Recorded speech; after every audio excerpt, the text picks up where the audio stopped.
You've been told your whole life that control is the key. Control your future, control your career, control your relationships. But if control was really the answer, why do you still feel exhausted, anxious, and never at peace? Why, even when things go your way, does fear sneak back in, whispering that it could all fall apart tomorrow? Here's the truth no one told you. Control is an illusion, and the tighter you cling, the more life slips through your fingers like sand. But what if you didn't have to fight anymore? What if letting go didn't mean losing, but finally winning your freedom? For thousands of years, Buddhism has carried a quiet, powerful message. Peace is not found in controlling the universe, it's found in trusting it. The greatest masters, Zen monks, wandering sages, compassionate teachers, discovered how to live with lightness, calm, and true freedom. They learned to let go of fear, to stop wrestling with life, and to flow with it instead. And tonight, as you hear these lessons, something inside you will shift. The storm in your mind will begin to settle. The weight of what if will start to lift. You'll feel the freedom of not needing all the answers, of knowing that the universe itself is holding you. This isn't just philosophy, it's transformation. By the end, you'll feel less like you're pushing against life, and more like you're being carried by it, gently, effortlessly, like a river. Are you ready to release control? Are you ready to finally trust the universe? Let's begin. You've just opened the door to something very few people ever dare to face. The possibility that the peace you've been searching for is not in holding tighter, but in loosening your grip. There's a quiet strength hidden in surrender, a kind of wisdom that whispers to those who pay attention. And if you allow yourself to step into it, what unfolds is not weakness, not passivity, but freedom. This is where we begin the subtle art of non-interference. Most of us are taught from an early age that life must be managed, controlled, and bent into shape by sheer effort. We measure success by how much we can dominate outcomes, how precisely we can force reality to obey our expectations. And yet, no matter how carefully we plan, the universe has its own rhythm. There's traffic when you least expect it, storms when you planned a sunny day, endings when you were sure something would last forever. Interference, our constant attempt to force life into our mold, becomes not only exhausting, but a barrier to seeing what is already unfolding.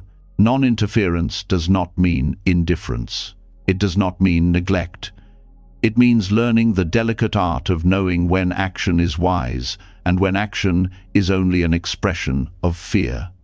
It means allowing conditions, causes, and timing to move in their own way, without us clawing at them with desperation. This is the teaching the Buddha called letting things arise and pass away in their own time. It's not laziness, it's trust. It's understanding that just as you cannot open a flower by pulling on its petals, you cannot rush life into bloom by meddling. The difficulty lies in the mind's addiction to control. The ego thrives on the illusion that it is the master conductor of all events. When things go wrong, it blames itself or others. When things go right, it takes the credit. But look deeper. Every outcome you've ever experienced has come from countless conditions outside your reach. Your birth, the weather, the economy, the mood of another person, the hidden chain of choices stretching back centuries. Non-interference is not a withdrawal from responsibility, but a profound recognition of interdependence. Think of water. It does not argue with rocks, yet over time it shapes canyons. It does not resist gravity, yet it finds its way to the ocean. Non-interference is living with that same quiet persistence. It is choosing not to obstruct what is flowing, not to manipulate what is naturally arranging itself, but to act in harmony with conditions. When you stop meddling, you discover that much of life works perfectly well without your constant management. The heart beats, the breath rises and falls, the seasons turn. Peace begins where interference ends.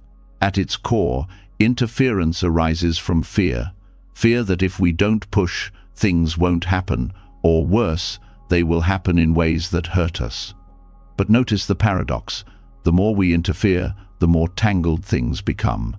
Have you ever tried to solve a problem in a rush, only to create 3 new problems? That's interference. Have you ever insisted on controlling a loved one's choices, only to drive them further away? That's interference. When you release it, you allow natural intelligence to surface, the intelligence of causes and conditions working together far beyond your limited view. In Buddhist practice, non-interference is cultivated through mindfulness, to watch the mind wanting to jump in, to fix, to grasp, and instead to let the urge dissolve. That is training in freedom. In daily life, this looks like pausing before reacting, breathing before deciding, listening instead of interrupting. Non-interference is not the absence of action, but the presence of awareness that sees clearly when action is needed and when restraint is wiser.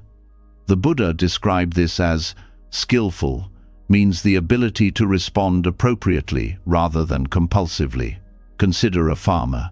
He tills the soil, plants the seed, waters the field.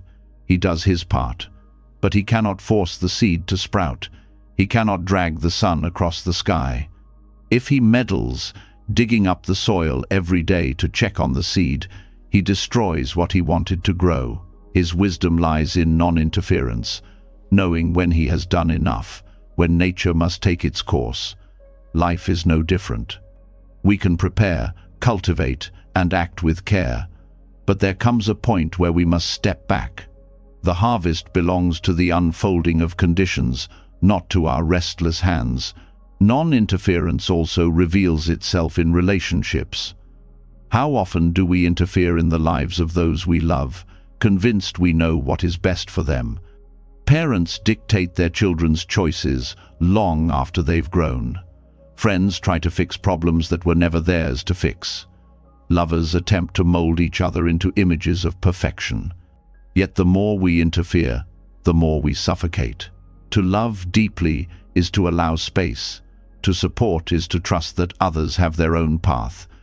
Non-interference here means respecting freedom, believing that the wisdom of another person's journey will guide them better than our fears ever could. In meditation, this lesson becomes even clearer. The beginner tries to interfere with the mind, forcing it to be still, demanding it to be silent. But the more you struggle, the noisier it becomes. The advanced practitioner learns the subtle art of simply observing. Thoughts arise, thoughts fade, sensations come and go. No interference is needed, because awareness itself is enough. In this way, meditation is a training ground for life, the practice of letting things be as they are, without grasping or pushing them away. There is a freedom that emerges only when you stop insisting that life obey your timetable. Imagine the relief of waking up without needing to control how the day unfolds. You still act, you still choose, but you no longer chain yourself to outcomes. This creates a profound shift. Effort becomes lighter, relationships become more honest, and challenges become less threatening. Non-interference opens the doorway to trust, not blind trust, but the deep confidence that life has an intelligence greater than your plans. What happens when you live this way? Anxiety softens, decisions become clearer. You notice small miracles that control once blinded you to the way help arrives unexpectedly, the way problems dissolve without your forcing, the way opportunities appear when you stop chasing. Non-interference creates space for the universe to breathe through you, and in that space, peace arises. It takes courage to stop interfering. The mind will tell you it's reckless, that things will collapse without your grip. But when you dare to let go, you realize life has always been holding you. Non-interference is not retreat, it is strength in its purest form. It is choosing to align with reality rather than struggle against it. The Buddha's words echo through this truth. Let go, and you will know freedom. When you begin practicing this, start small. Notice the urge to correct, to argue, to force your will. Pause instead. Let silence speak. Allow time to pass before reacting. Little by little, you train yourself to step back, to witness the intelligence of unfolding events. Over time, this becomes natural. You find yourself less entangled, less burdened, more at ease. The subtle art of non-interference is not a single act, but a lifelong practice, one that deepens every day. When you begin to release the urge to interfere, a deeper truth quietly rises to the surface. The very reason interference feels so urgent is because we fear change. We try to control because we dread loss, because we resist the shifting ground beneath our feet. Yet in the heart of Buddhist teaching there is a radical message. Change is not your enemy. It is the very essence of freedom. To see impermanence not as a thief, but as a guide, is to transform your entire relationship with life. Impermanence is often misunderstood as something tragic, a reminder that all things will eventually slip away. But this is only half the truth. The other half is luminous. Because everything changes, nothing is fixed forever. Suffering passes, pain softens, failure opens into new beginnings. Without impermanence, growth would be impossible, healing would never come, joy would never arise after sorrow. To embrace impermanence is to recognize that every moment carries the seed of renewal. When you look at the seasons, you can see this clearly. The tree that loses its leaves in autumn does not despair. It does not cling to the old growth, trying to glue each leaf back in place. It stands bare through winter, trusting that spring will bring new life. If the tree fought to keep its leaves, it would never flower again. You are not so different. Holding on to what has already lived its life only prevents you from experiencing what is waiting to bloom next. In relationships, impermanence reveals its most tender lesson. Friendships evolve, children grow, lovers change. The instinct is to grasp at what once was, to try to preserve a moment of closeness, of youth, of shared intimacy. Yet when you soften into the truth of change, you begin to see love itself differently. It becomes less about possession and more about appreciation. To love someone with the awareness of impermanence is to treasure them fully while they are present, without clinging when the form of that relationship shifts. This kind of love is deeper because it is not chained to permanence. It flows with reality rather than against it. In your own inner life, impermanence works like a medicine. Every state of mind you experience, no matter how heavy, is subject to change. Anger flares but cannot hold forever. Anxiety may grip you, but it cannot stay. Even grief, which feels eternal in its darkest hours, eventually moves, softening into something bearable, sometimes even into compassion. Knowing this is liberation. You stop believing that today's emotions define you. You see them as passing weather in the sky of your mind. The Buddha taught that clinging is the root of suffering, and clinging is nothing more than the refusal to accept impermanence.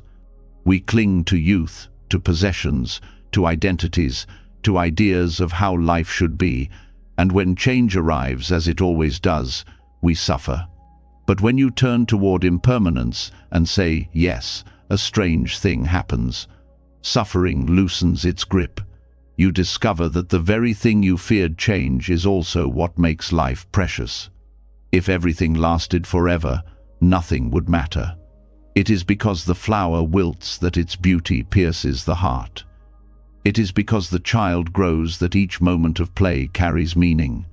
Impermanence does not steal. It gives urgency to love, depth to joy, and softness to sorrow. This perspective also transforms how you approach goals and ambitions. Many people hesitate to take risks because they fear failure. But impermanence reminds you that failure itself is not final. The job you lost, the dream that dissolved, the plan that collapsed, none of these mark the end. They are simply forms that arose and passed, clearing space for new possibilities. When you accept impermanence, You move with courage because you know nothing defines you permanently. You are always capable of renewal. Impermanence also liberates you from regret. We replay the past, wishing events had unfolded differently.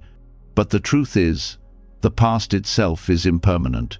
It exists only in memory, shifting and fading with time. What remains is the present moment, fresh and alive.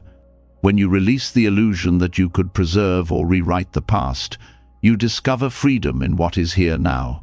You learn to carry the lessons, but let the weight dissolve. There is also freedom in recognizing the impermanence of identity. You are not a fixed self carved in stone. You are fluid, a constantly changing process of thoughts, experiences, choices, and influences. Who you were 5 years ago is not who you are today, and who you are today will not be who you are tomorrow. To cling to an old identity is to live in a cage that no longer fits. To accept impermanence in yourself is to allow growth, to permit reinvention, to welcome the possibility of becoming more than you once imagined. Even your body teaches impermanence every day. Cells die and regenerate, hair turns grey, muscles weaken, then strengthen, then weaken again. To resist this is to suffer endlessly, clinging to youth or health as if they were permanent. But to accept it is to live with gratitude. Instead of mourning every wrinkle, you can honor the years that gave it. Instead of fearing decline, you can celebrate the body's resilience and adapt gracefully to its changes.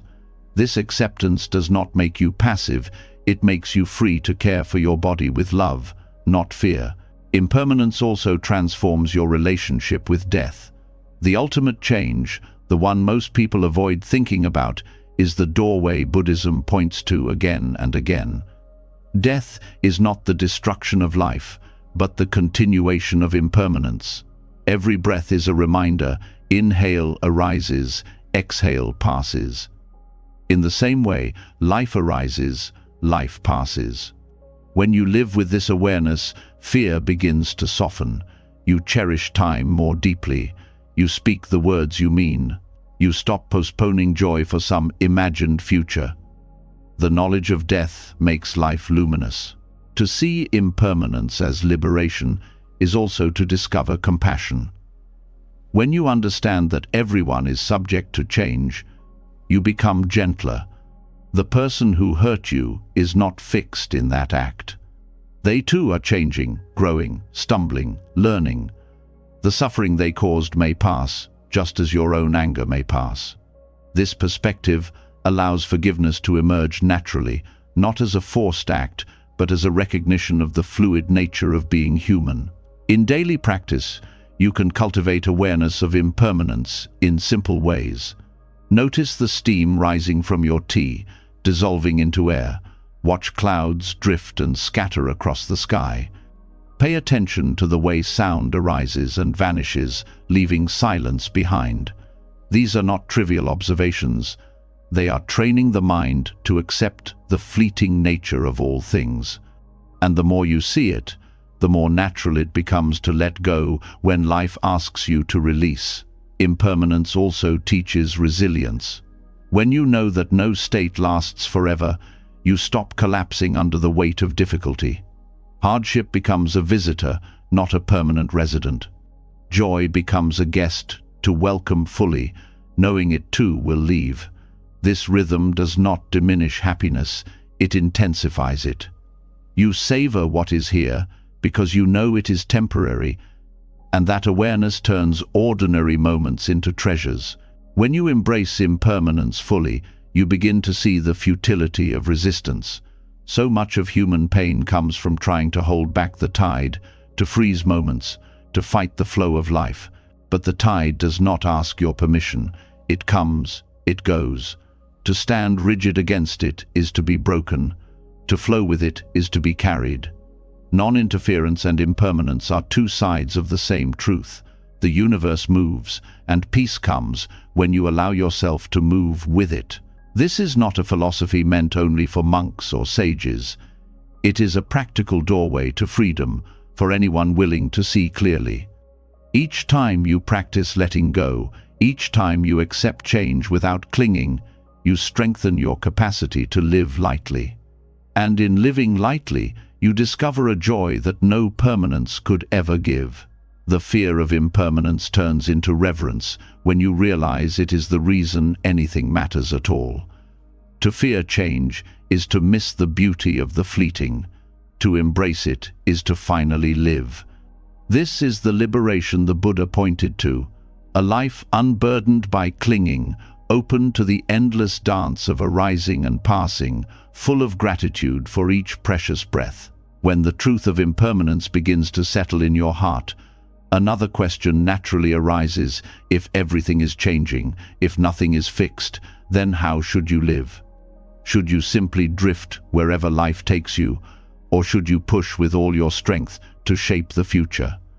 The Buddha's answer was neither extreme. He offered something more subtle, a way of effort that is neither rigid nor careless, a balance between discipline and surrender. This is the middle way of effort, a path that allows you to act with clarity and energy without becoming trapped in strain or passivity. Most of us live swinging between two extremes. On one side, there is forcing, the endless pressure to strive, achieve, and control every outcome. On the other side, there is neglect, the temptation to give up, to abandon responsibility, to let laziness rule. Both lead to suffering. Forcing drains your spirit, leaves you anxious, and ties your worth to results. Neglect leaves you stagnant, dissatisfied, and weak. The middle way is neither of these. It is a rhythm of action that feels alive but not tense, purposeful but not desperate, steady but not rigid. In Buddhist teaching, this balance is compared to tuning the strings of a lute. If the string is pulled too tight, it snaps.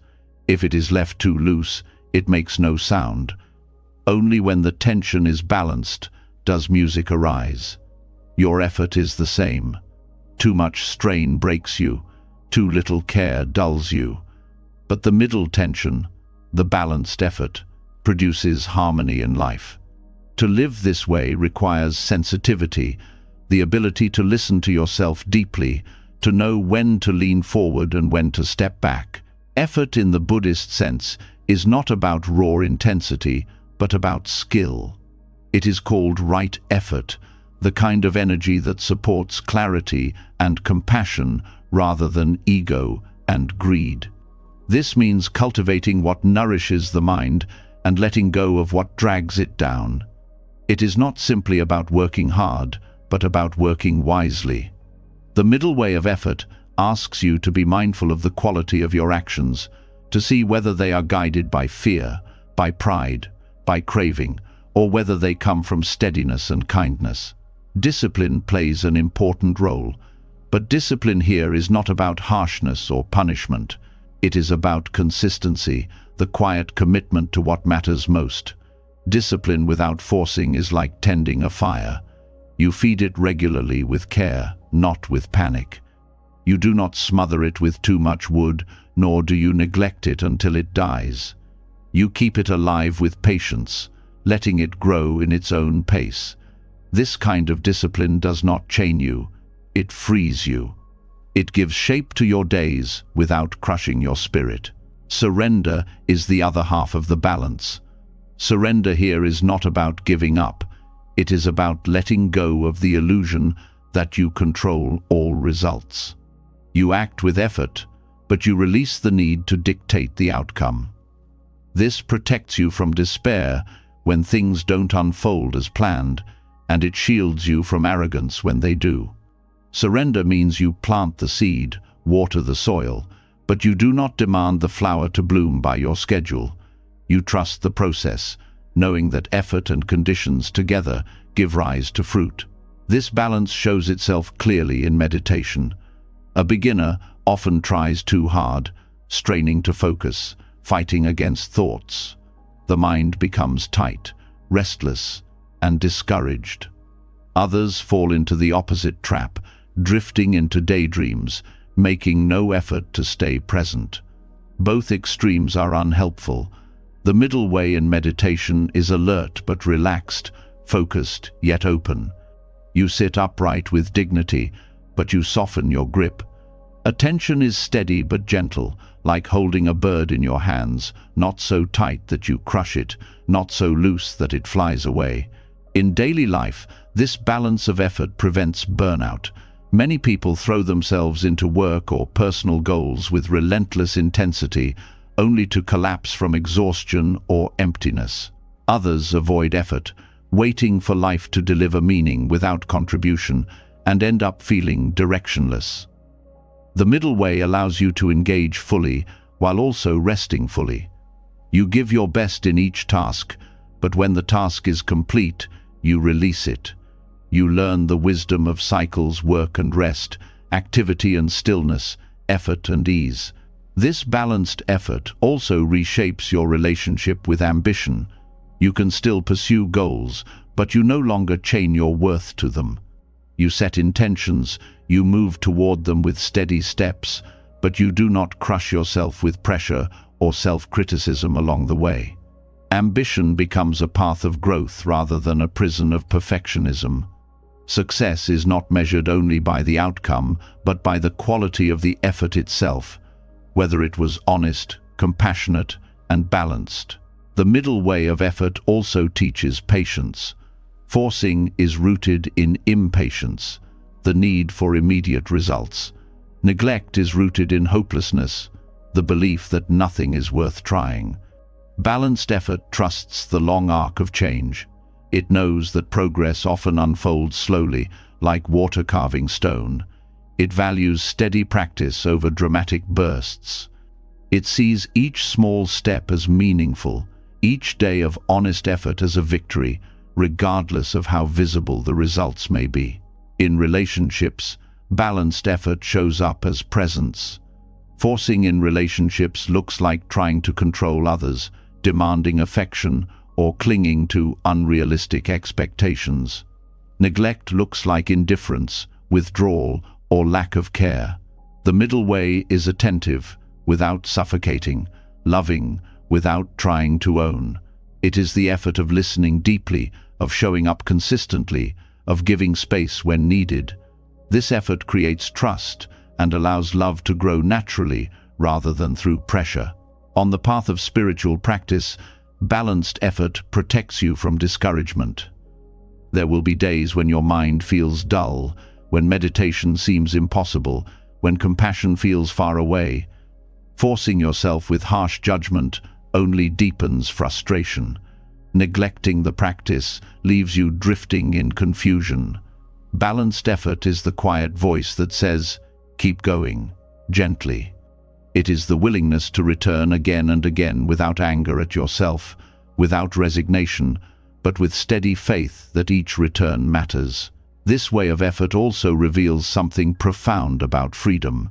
Many believe freedom means the absence of effort, but Buddhism teaches that true freedom is found in right effort. When your actions are aligned with wisdom and compassion, when they are free from forcing and neglect, effort itself becomes joyful. It no longer feels like struggle but like flow. Your energy becomes an expression of your deepest values, and each act strengthens rather than drains you. Balance also brings clarity in decision-making. Forcing decisions leads to haste and regret. Neglecting decisions leaves you stuck in avoidance. Balanced effort listens carefully, considers wisely, and then acts with confidence, accepting whatever comes. This way of deciding honors both reason and intuition, both responsibility and surrender. It allows you to live with fewer regrets because your choices are grounded in presence, not in panic or apathy. In the body, you can also sense the wisdom of balanced effort. Overexertion leads to injury, exhaustion, or illness. Under-use leads to weakness and decay. The middle path in physical effort is steady care movement, nourishment, rest, all balanced. You train strength without punishing yourself. You honor limits without letting comfort become a cage. This harmony between effort and ease creates vitality that lasts rather than peaks that collapse. Balanced effort even shapes how you respond to challenges. Forcing tries to crush obstacles with aggression. Neglect avoids them altogether. The middle way engages challenges with resilience, meeting them directly, using creativity and patience, but without the desperation to control every detail. This approach often reveals solutions that forcing would miss and strength that neglect would never discover. Ultimately, the middle way of effort is a practice of trust. Trust in yourself, that you can give your best without breaking yourself. Trust in life, that your steady actions will bear fruit in their own time. Trust in the path, that balance leads to wisdom. This trust allows you to walk with dignity through change and uncertainty, knowing that each step matters, not because it guarantees a specific outcome, but because it aligns you with truth. To live in this way is to feel a new kind of strength, calm, steady, unshakable. You act with purpose, but without strain. You rest without guilt. You move forward without fear. Discipline and surrender no longer feel like opposites, but like partners in a dance, each completing the other. This is the art of effort that does not wound but heals, that does not enslave but liberates, that does not cling but flows. And from this balance, the journey into patience, karma, and the deeper unfolding of trust continues naturally. When balance in effort becomes part of you, another challenge quietly reveals itself.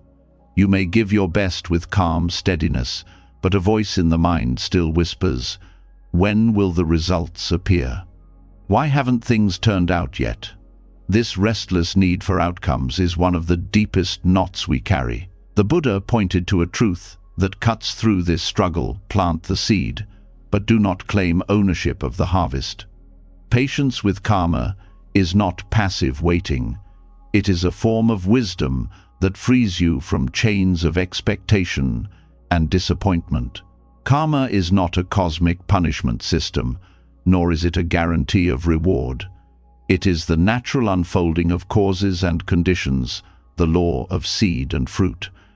Every action you take plants something in the soil of existence. Sometimes the fruit comes quickly, sometimes it ripens after years, and sometimes it appears in ways you never expected. To demand that results show up on your timeline is like standing in a field shouting at sprouts to break through the earth. The seed does not obey impatience. It follows its nature, and your role is to nurture, not to control. This patience requires trust, and trust grows through understanding.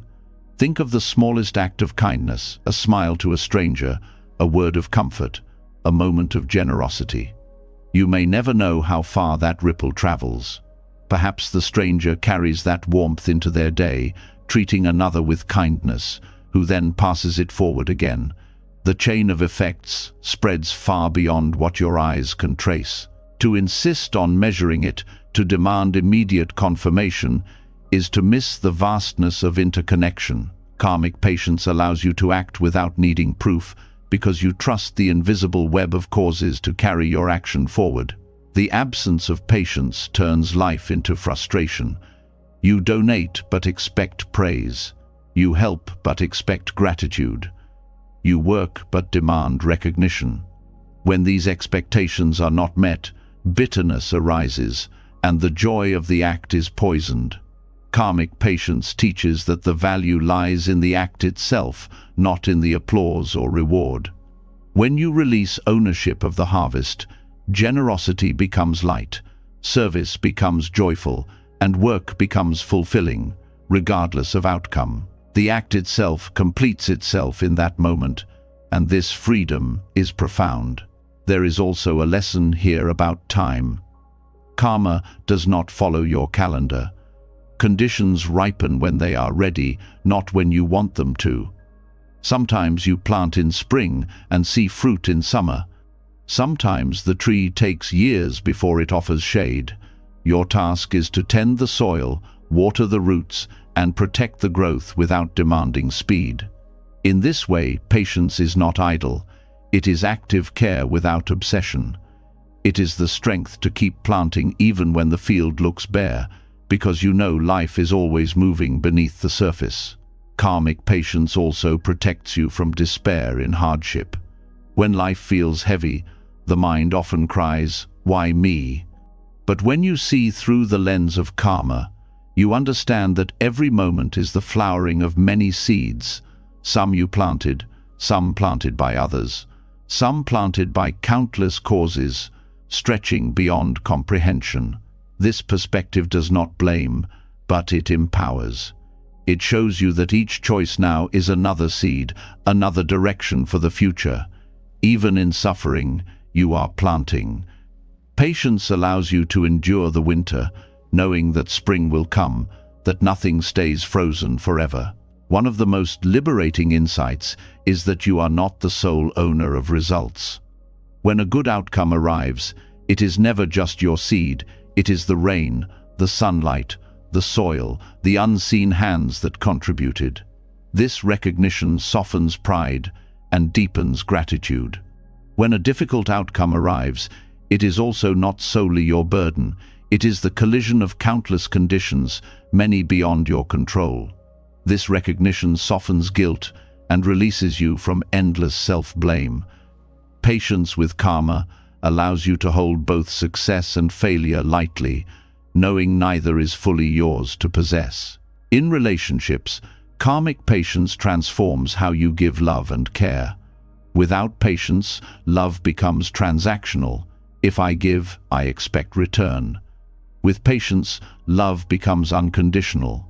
You give attention, kindness, and support not to extract something, but because it is beautiful to give. Sometimes that love will blossom quickly, sometimes it may take years, and sometimes it may not return in the way you hoped. But patience frees you from resentment. It allows you to see the simple truth. Love given is never wasted, because it shapes you in the very act of giving.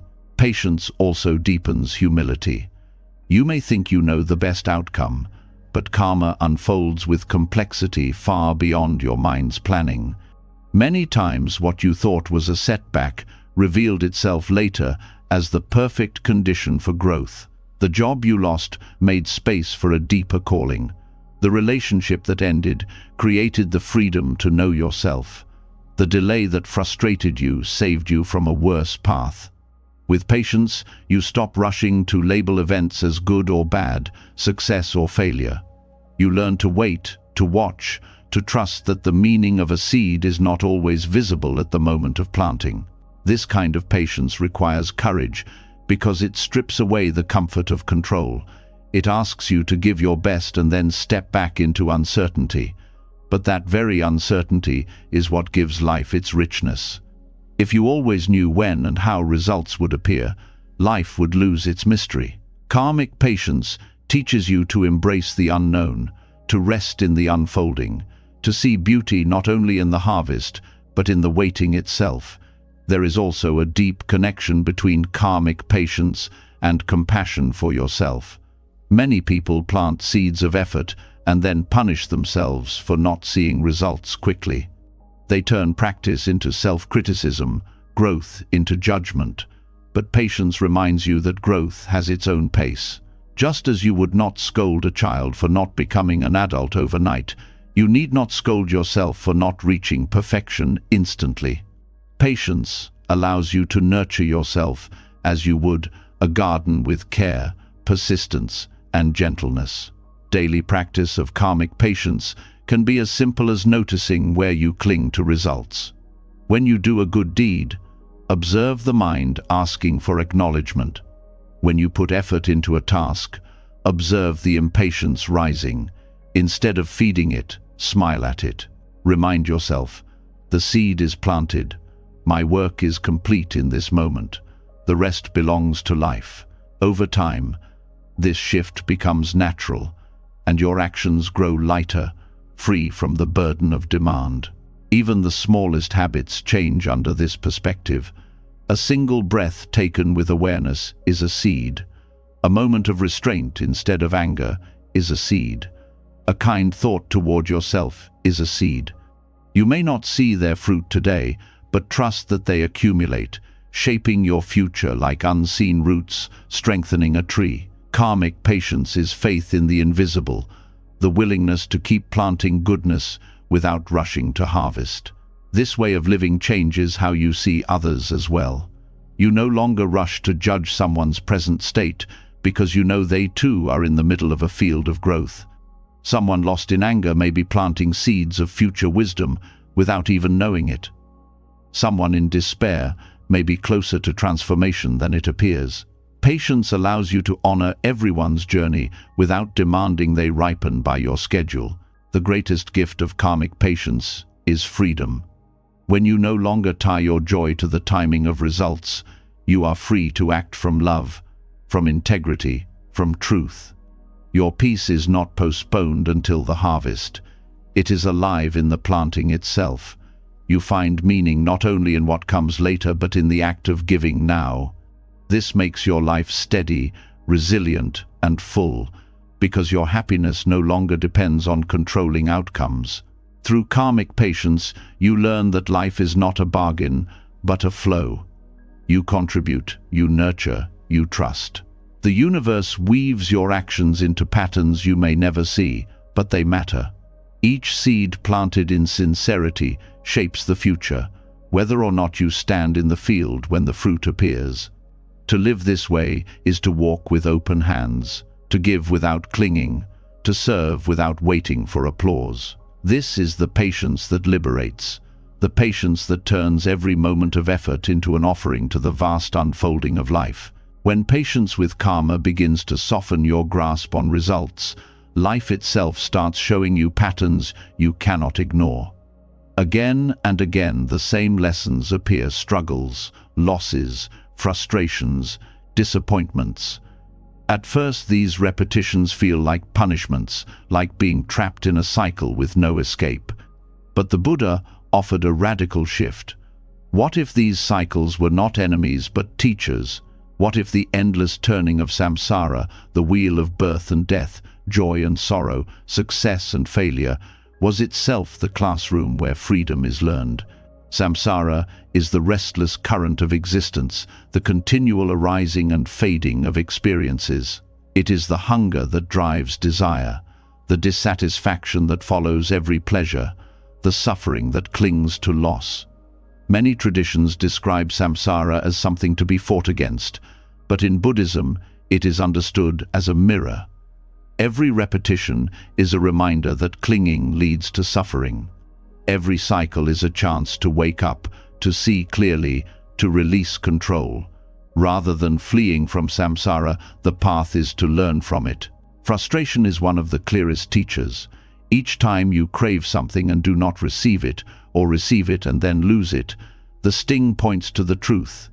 Nothing here can be fully held. The cycle repeats because we resist the lesson.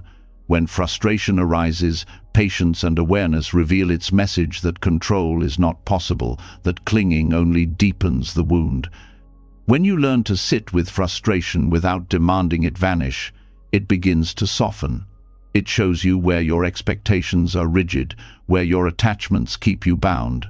Suffering itself is a teacher that does not lie. Pleasure can deceive, making you believe permanence is possible, but pain strips away illusions. When you lose someone, when a dream fails, when health falters, the raw truth of impermanence stands before you. It hurts, yet it teaches. It reveals that freedom cannot be found in securing outcomes, only in letting go. When you see this, suffering becomes not an enemy to destroy, but a guide pointing you toward release. Cycles of repetition in life, the same mistakes, the same arguments, the same disappointments, are samsara's most relentless lessons. At first, they feel like curses. Why does this keep happening? Why do I meet the same patterns in different forms? The Buddhist answer is simple: because the lesson has not yet been learned. Each repetition is life patiently pointing to the same route, saying, look here, release here, until the clinging is seen and let go. Samsara repeats. When you finally release the grasp, the cycle dissolves, and the teacher has completed its work. Even joy in samsara carries a teaching. The sweetness of a happy moment, the rush of success, the comfort of love, these too are impermanent. They rise, they pass. When clung to, they create suffering in their loss. When accepted as fleeting, they open the heart to gratitude. Samsara teaches that even joy is not to be possessed, but to be cherished and released. In this way, happiness itself becomes a lesson in letting go, reminding you that clinging even to beauty binds you. This perspective transforms the meaning of failure. Most see failure as an enemy, as proof of weakness, but within the cycles of samsara, failure is often the sharper teacher. Success can breed pride, blindness, and attachment. Failure exposes the fragility of control, humbles the ego, and reveals the futility of rigid grasping. Through failure, you learn resilience, compassion, and humility. Samsara teaches not by offering only sweetness, but by exposing the bitter truths that make freedom possible. The wheel of samsara turns not only in lifetimes but in single days. Moods rise and fall, thoughts appear and vanish, desires spark and fade. Every small cycle reflects the larger truth. By paying attention to these microcycles, you train yourself to see the pattern everywhere. A morning irritation passes, an afternoon joy fades, an evening worry dissolves. Each cycle whispers, "Nothing lasts, let go." To ignore these whispers is to remain enslaved. To hear them is to learn. Samsara also teaches through relationships. The same conflicts return, the same wounds are triggered, the same disappointments replay. These are not punishments from the outside. They are mirrors showing what clinging still lives inside. A partner's anger, a friend's neglect, a colleague's betrayal, each reveals attachments and expectations that bind you. The cycle repeats until awareness grows. When you respond, not with control but with release, samsara has delivered its lesson. There is great compassion in seeing samsara as teacher. Instead of cursing suffering, you bow to it as the messenger that awakens you. Instead of resenting life's cycles, you see them as opportunities for insight. This shift does not erase pain, but it gives it purpose. Pain becomes the voice of wisdom, guiding you away from illusions. With this view, even the darkest moments become part of the path, because they strip away what cannot last and reveal what is real. Samsara also shows the cost of clinging to identity. Each time you insist, "I am this, I must be this," life shifts and shatters that identity. You lose a role, a job, a status, and suffering rushes in. Samsara repeats this until the truth becomes clear: you are not a fixed self. The cycle of birth and death applies not only to bodies, but to identities. To hold tightly is to suffer endlessly. To release is to find freedom beyond roles. The teacher here is relentless, but precise. Identity is impermanent. Do not chain yourself to it. The cycles of craving and dissatisfaction also reveal the limits of desire. You want, you chase, you achieve, you tire, you want again. The wheel spins endlessly. At first this feels like failure. Why does satisfaction never last? But the lesson is not that you are broken. The lesson is that desire by nature cannot bring lasting peace. Samsara teaches this by repeating the cycle until you see clearly. The end of craving is not in achieving everything, but in recognizing that the cycle itself cannot satisfy. Patience with samsara as teacher allows you to live with more compassion for others. When you see someone caught in the same cycle again and again, you no longer only judge. You recognize the wheel they are on, the lesson still unfolding. Instead of anger, you feel empathy. You know that wisdom ripens at its own pace, that cycles cannot be rushed. This recognition deepens compassion, because you see that everyone, like you, is a student of samsara, stumbling toward release. Even death, the greatest turn of the wheel, carries teaching. To see death not as enemy but as teacher is to see it as the final reminder that control is impossible, that clinging is futile.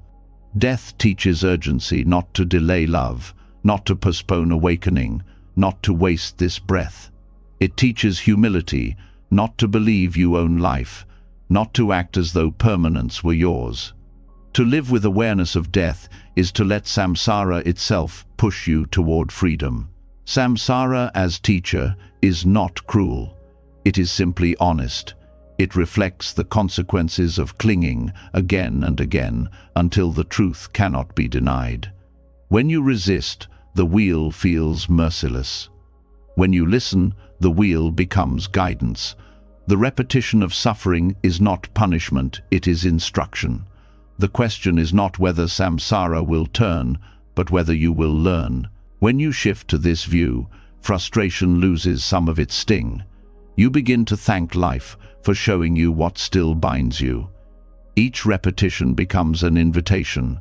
Will you cling again, or will you release? Each cycle becomes a chance to step closer to freedom. Samsara does not need to be feared or hated. It needs to be understood, because within its endless turning lies the key to stepping beyond it. And so the very wheel that once imprisoned you becomes the wheel that teaches you. Every rise and fall, every joy and sorrow, every gain and loss, all of it pointing in one direction: let go. This is how samsara, once seen as an enemy, reveals itself as the greatest teacher, one that never gives up until the lesson is complete.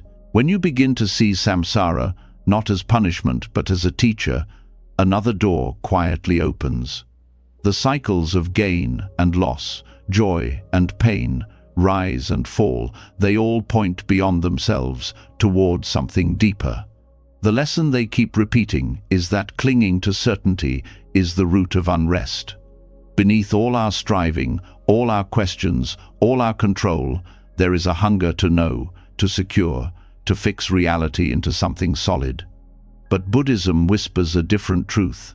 The deepest confidence is not in what you can hold, but in what you cannot grasp. This is the Zen of emptiness, the quiet strength of trusting what cannot be pinned down. Emptiness is one of the most misunderstood teachings. To many, it sounds bleak, like a void where nothing matters. But emptiness in Buddhism is not nothingness. It is the recognition that nothing exists in isolation, nothing stands alone, nothing has a fixed essence. Everything arises through causes and conditions, endlessly shifting, endlessly interwoven. To see this is to realize that the solidity we cling to was never there. And while this might seem frightening at first, it is actually the greatest relief, because if nothing is fixed, everything is possible. The human mind craves certainty. We want guarantees of success, assurances of love, promises of safety. Yet life refuses to give them.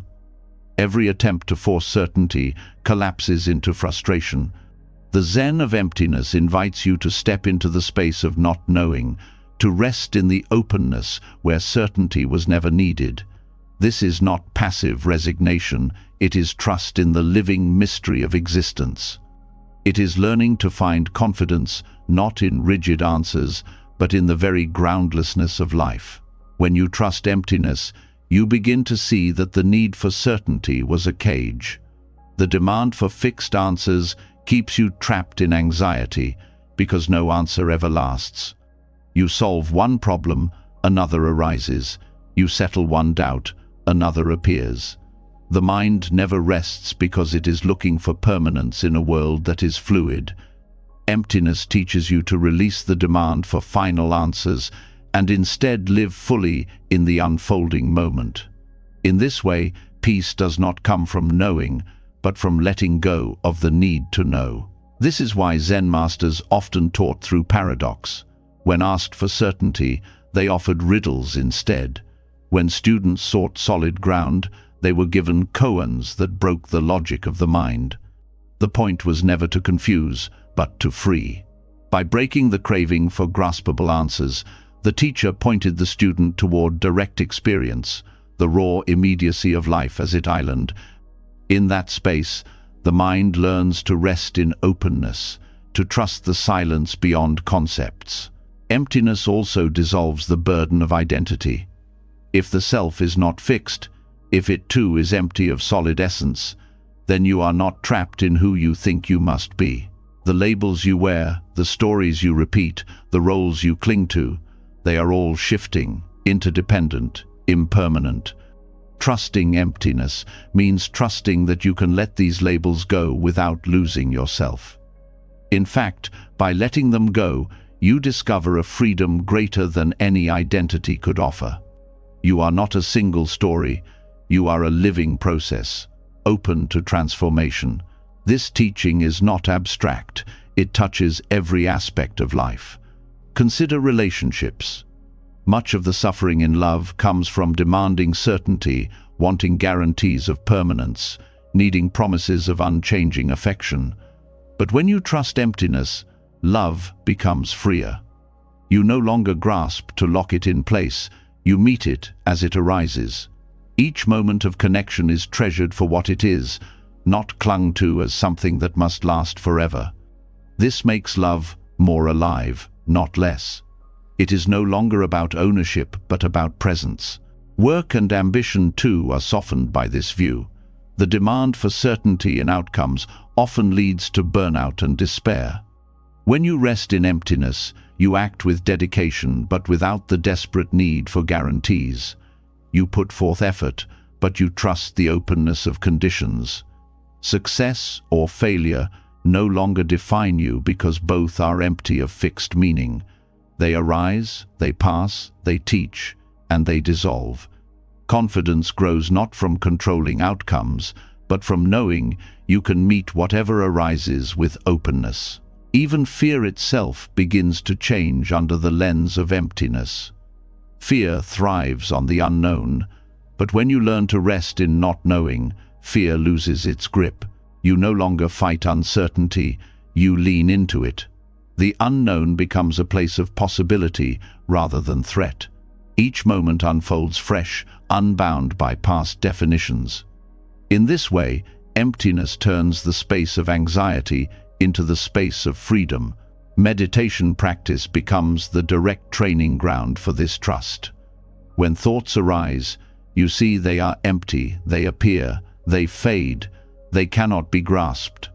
When sensations shift, you see they too are empty of permanence. Even the sense of I is seen as a collection of changing processes. Each time you notice this, you rest a little more deeply in the openness beneath it all. Over time, the habit of clinging weakens, and trust in emptiness grows natural. This trust also transforms how you meet suffering. Pain still arises, but you no longer chain it to a fixed identity. Instead of saying, "I am suffering," you see suffering as a passing process, empty of permanence. This space allows compassion to grow. You suffer less because you no longer build a self around the pain. You meet it, you learn from it, and you let it move. Emptiness turns even suffering into an expression of freedom. The Zen of emptiness is also the Zen of presence. When you stop demanding certainty, you return to what is here, breathing, hearing, seeing, touching life in its raw immediacy. You begin to notice that this moment is always enough. Certainty about tomorrow is no longer needed when the richness of now is fully alive. This is why Zen emphasizes simplicity, sitting, walking, eating, breathing. Each act is complete in itself when met with openness. The courage to trust emptiness also reshapes your view of death. If the self is not a fixed essence, then death is not the annihilation of something solid, but the continuation of change. The body returns to earth, the breath dissolves into air, the mind's processes end their cycle. Death is the ultimate expression of emptiness, the release of all clinging.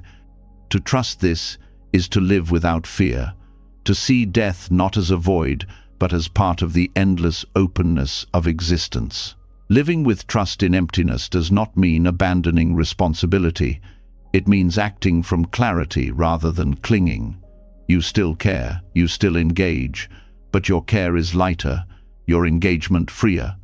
You give fully without demanding permanence. You love deeply without needing guarantees. You work with dedication without tying your worth to outcomes. This way of living is not careless, it is fearless. The Zen of emptiness invites you into a confidence that cannot be broken, because it does not depend on what can be held. It is the confidence of standing in openness, of meeting life without needing to trap it in concepts. This confidence is not loud or boastful. It is quiet, steady, unshakable. It grows not from having answers, but from being free from the demand for answers. When emptiness is trusted, life itself becomes lighter. The weight of needing everything to make sense dissolves. The pressure of demanding guarantees fades. You learn to walk without burden, to breathe without fear, to live without clinging. The space of not knowing, once feared, becomes the ground of freedom. And from that ground, compassion, wisdom, and joy naturally arise. When the insight of emptiness settles into the heart, a natural question arises. If nothing exists on its own, if everything is open and ungraspable, then how does life keep unfolding? Why do events arise the way they do? The Buddha gave a profound answer. Nothing happens by chance, and nothing happens by one person's control. Everything arises through dependent origination, a vast web of causes and conditions so intricate that no single mind could ever hold it. To see this truth is to be released from the exhausting illusion that you are the master of all outcomes. Dependent origination is not an abstract concept. It is the very texture of your daily life. Every word you speak is shaped by your upbringing, by the language taught to you, by the people you have met, by the moods you carry in that moment. Even a simple gesture like drinking water depends on countless conditions: the rain that filled the river, the workers who built the pipes, the energy that pumps it to your home, the evolution of life that gave you a body needing hydration. When you pause to see this, the ordinary becomes extraordinary. Every act is the flowering of countless invisible roots. The illusion of control grows because the mind narrows its vision. It sees only the small space of personal effort and forgets the wider web. You believe you control success because you worked hard, forgetting the teachers who guided you, the family that supported you, the society that built the systems you live in, the strangers whose unseen labor allowed you the time and resources to pursue your path.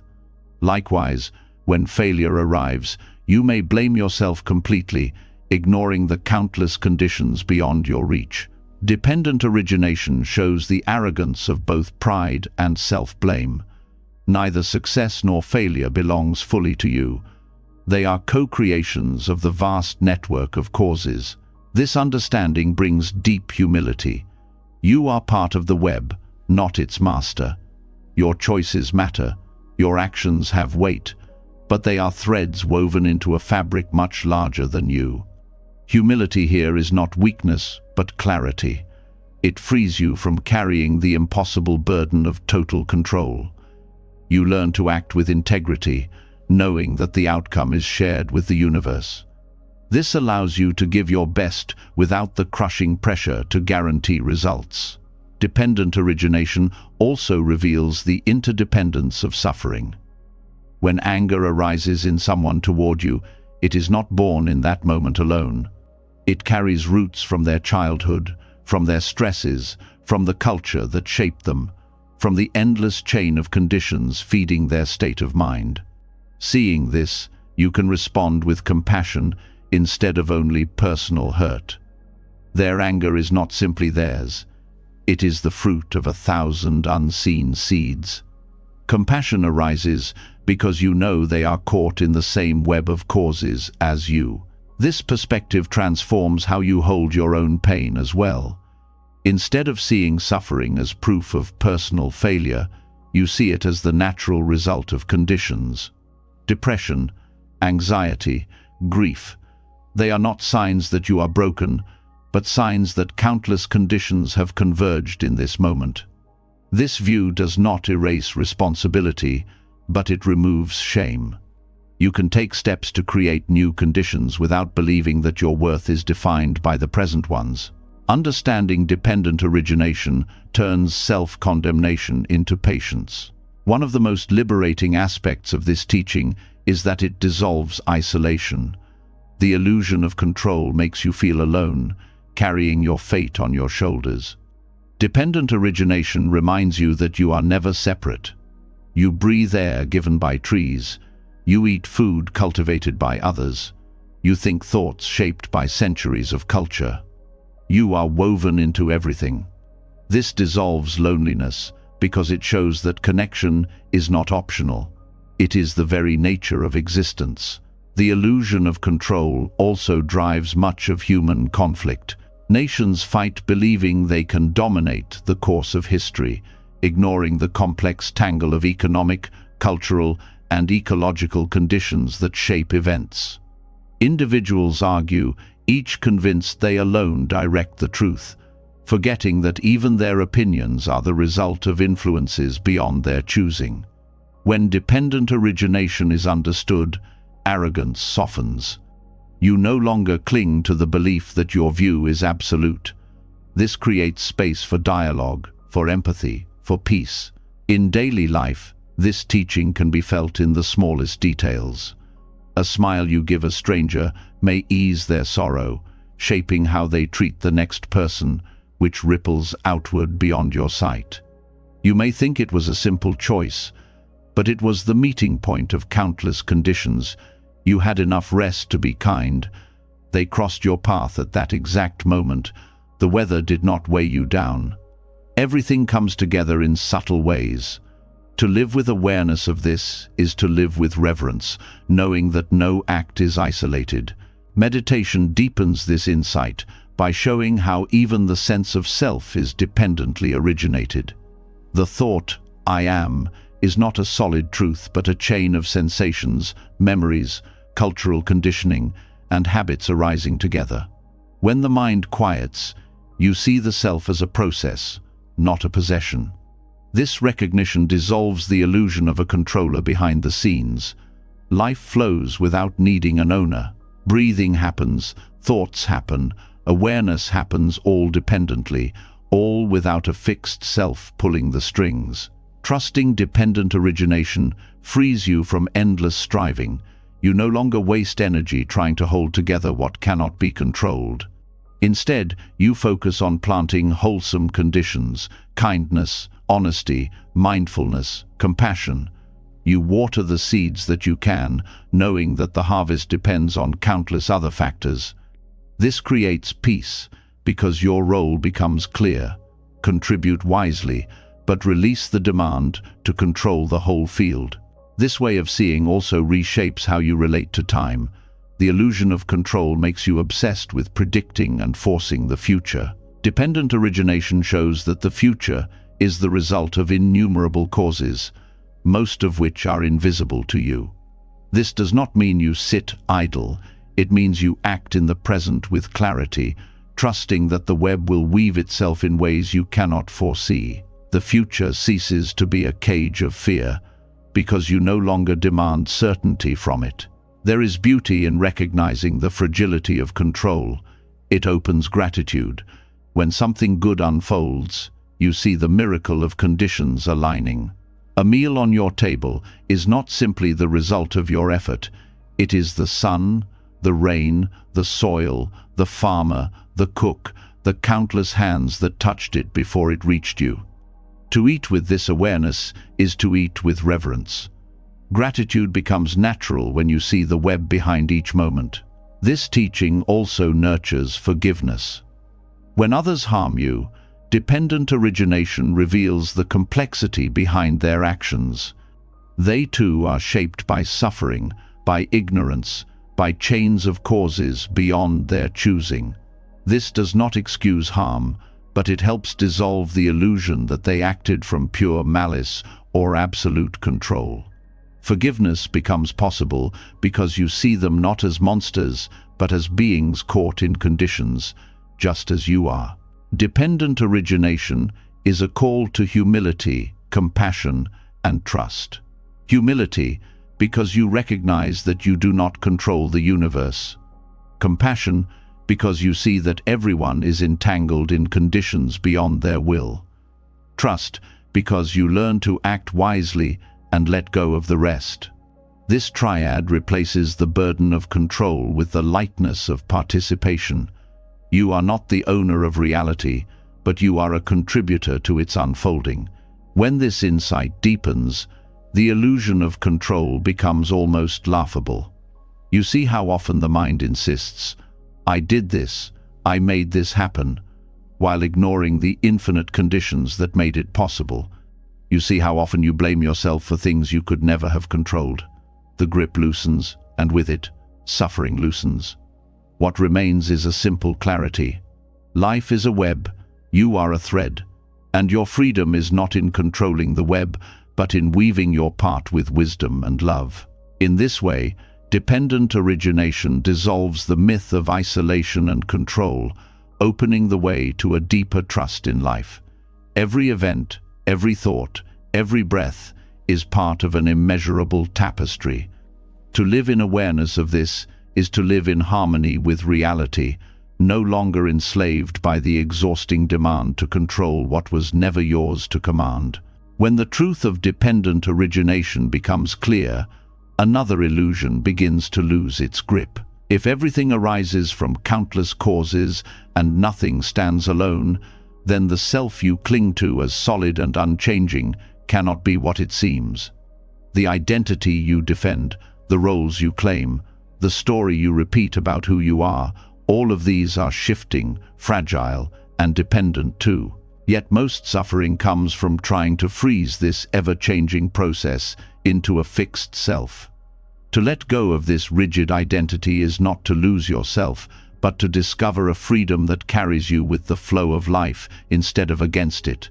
The belief in a fixed self is deeply ingrained. From childhood you are taught to define yourself, your name, your achievements, your personality, your opinions. Society reinforces this with endless labels: successful or unsuccessful, strong or weak, worthy or unworthy. You begin to think of yourself as a permanent thing, a separate entity that must be protected at all costs. But the reality is that the self you defend so fiercely shifts every moment. Who you were yesterday is not who you are today, and who you are today is not who you will be tomorrow. The rigidity of identity creates endless tension. You feel pressure to live up to your own labels, to maintain consistency even when your inner truth is changing. You cling to old roles long after they have served their purpose. You defend outdated stories even when they bring you pain. This struggle comes from mistaking a flowing river for a frozen statue. Life is motion, but the fixed self tries to stop that motion, and in the attempt, suffering grows. When you release the belief in a fixed self, you allow life to breathe through you. You no longer demand that you remain the same, and so you are free to evolve. Identity becomes a tool rather than a prison. You can step into roles when they serve compassion, and you can step out when they no longer fit. This flexibility is not weakness, it is wisdom.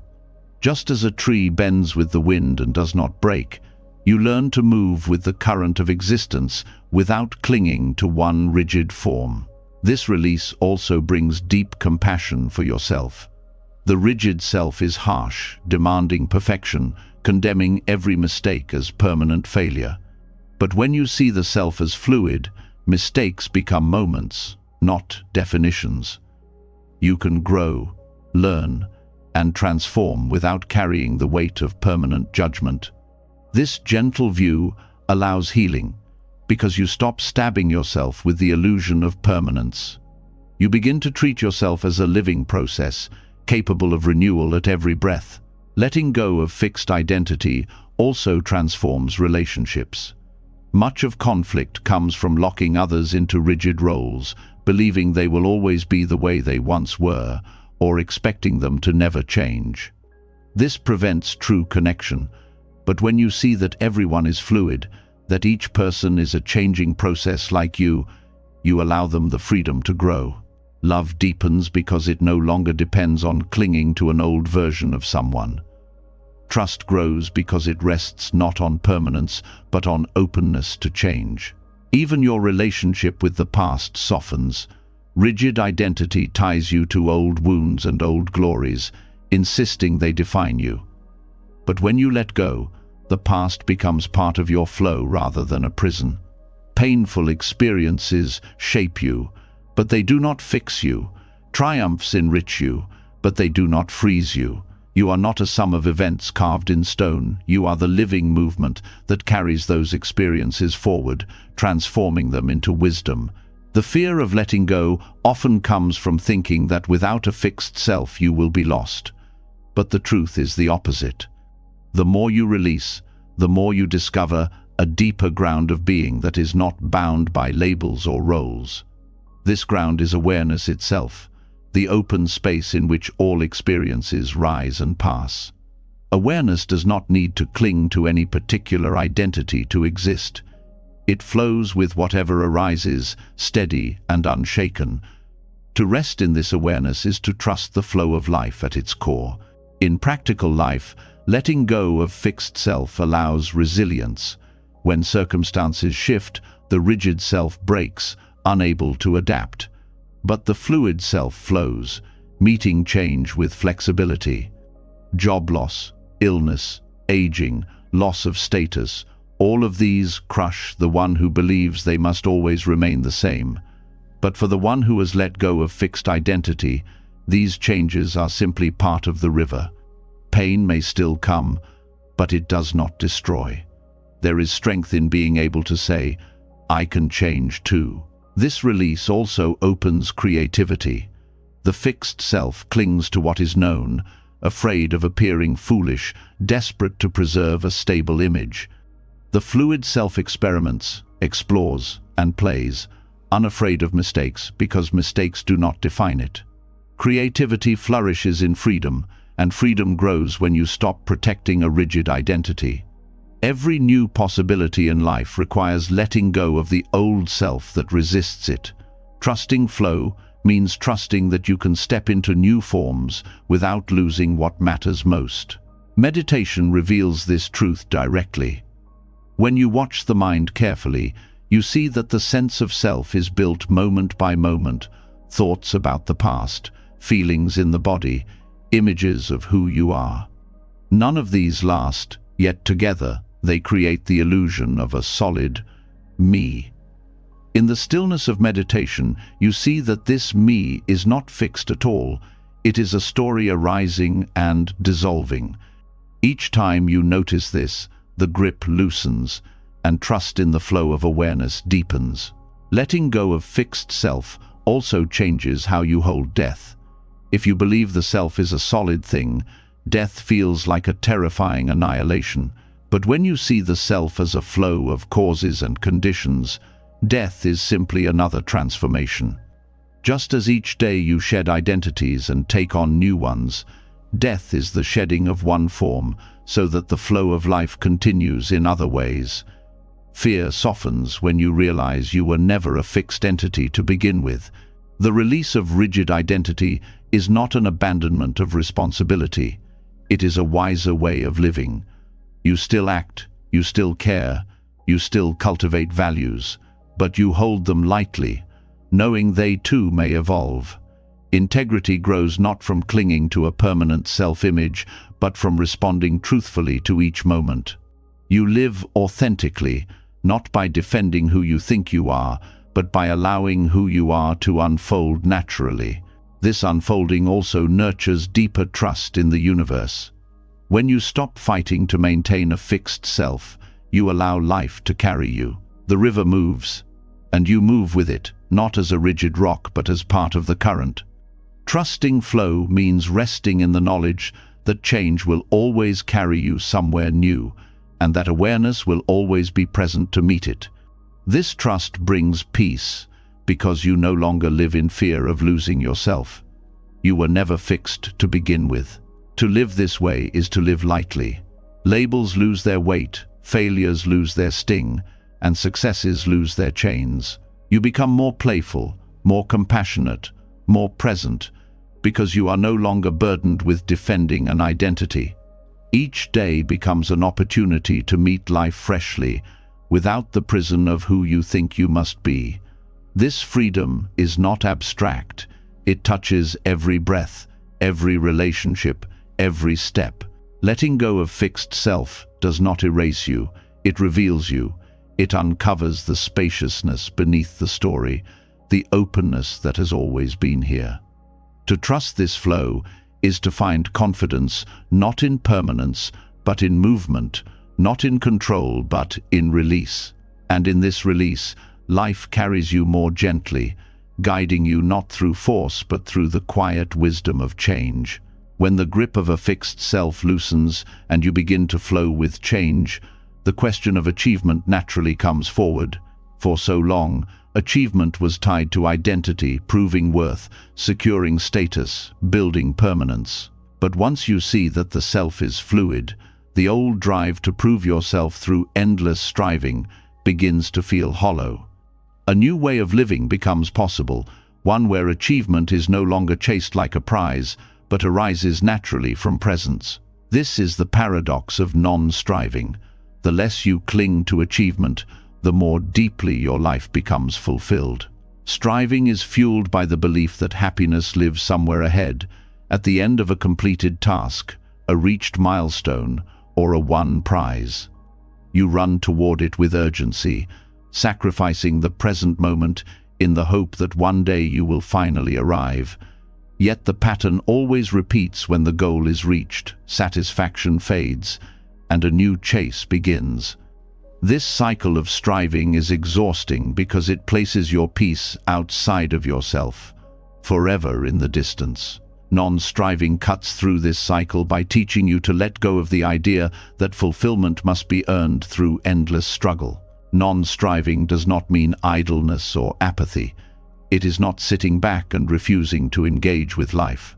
It means working, creating, and contributing without the constant pressure of proving or securing your worth. When effort is freed from the burden of grasping, it becomes lighter, more joyful, and paradoxically more effective. Actions flow from clarity and presence rather than desperation. In this way, true achievement arises not because you force it, but because you are fully aligned with what you do. Think of the difference between someone playing music out of love and someone playing only to win applause. The first loses themselves in the sound, becoming one with the flow of notes. The second is trapped in self-consciousness, measuring, comparing, and clinging. Both may produce sound, but only the first experiences true achievement, where the act itself is complete in the moment. This is the essence of non-striving, doing for the sake of doing, letting the act be the reward. When you let go of striving, you also release the anxiety that comes with constant comparison. Striving thrives on measuring yourself against others: who is ahead, who is behind, who is better, who is worse. This breeds envy, insecurity, and endless dissatisfaction. Non-striving frees you from this treadmill. You are no longer running against anyone else. You are simply walking your path, with each step whole in itself. Paradoxically, this often allows you to go further, because your energy is no longer drained by fear and competition. Non-striving also brings clarity to ambition. Goals can still exist, but they no longer carry the weight of your self-worth. You can pursue them with energy, but you do not collapse if they are not reached. The process becomes as meaningful as the result, and so every moment is infused with value. This transforms ambition from a desperate chase into a path of learning and growth. Success becomes a byproduct of engagement, not the sole measure of your life. There is great freedom in learning to act without demanding outcomes. You do what is skillful, what is compassionate, what is aligned with truth, and then you let go. If recognition comes, it comes. If results arrive, they arrive. If failure meets you, it is simply part of the unfolding. This way of living strips away the tension that striving creates and leaves only the quiet dignity of presence. Strangely, it is often when you stop clutching at success that success begins to appear, because your actions are no longer clouded by fear or greed. Non-striving also opens the door to deeper creativity. The mind that strives is rigid, clinging to plans, terrified of mistakes. But creativity blossoms in openness, in the willingness to explore without guarantee. When you stop demanding perfection, new ideas arise more freely. You can take risks, experiment, and grow because your worth is no longer tied to flawless outcomes. Many of the greatest discoveries and works of art have emerged not from forced striving, but from playful exploration, from a willingness to be fully present with the process rather than obsessed with the reward. This teaching also transforms your relationship with time. Striving fills your days with urgency, as though life is a race against the clock. Non-striving slows you down. It teaches you that each moment is already complete, that nothing is missing from now. When you live this way, time expands. You begin to notice details you once overlooked: the sound of birds, the rhythm of your breath, the warmth of sunlight. Life stops being a corridor to some imagined future and becomes a field of richness in every step. Meditation offers the clearest training in non-striving. Many beginners approach meditation with the same mindset they bring to work or study, straining for silence, forcing concentration, chasing peace. Yet the more you strive, the more restless the mind becomes. The breakthrough comes when you stop demanding results. You sit, breathe, and allow whatever arises to arise. In that release, calm and clarity often appear naturally. This is the paradox: when you stop trying to make the mind quiet, quietness finds you. Non-striving also reshapes how you face obstacles. Striving resists them, fights them, demands they vanish. Non-striving meets them with curiosity and openness. Obstacles become part of the path, not blocks to it. You engage them without panic, and often you discover they are not as solid as they seemed. By not clinging to the idea that life must be smooth, you discover resilience.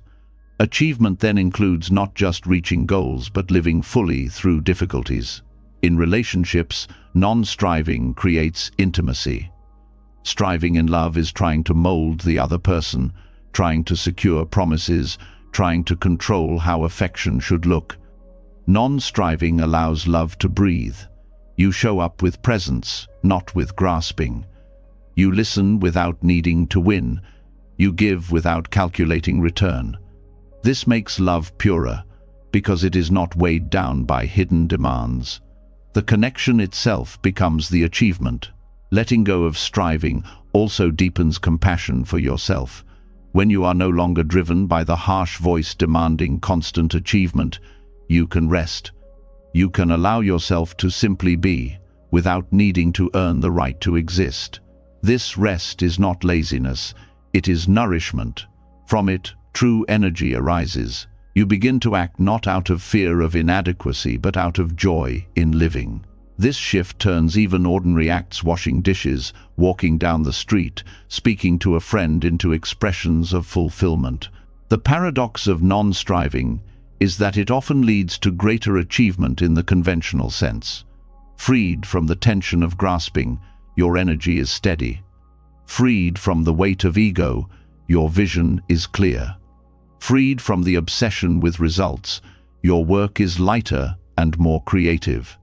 People who live this way often accomplish much, not because they cling to achievement, but because they are deeply aligned with what they do. Yet even if the outer results are modest, the inner achievement is profound, the achievement of peace, authenticity, and joy. To live this teaching is to trust that you are already enough. You do not need to prove your worth through endless striving. You can act with clarity, love, and skill, and let the rest unfold.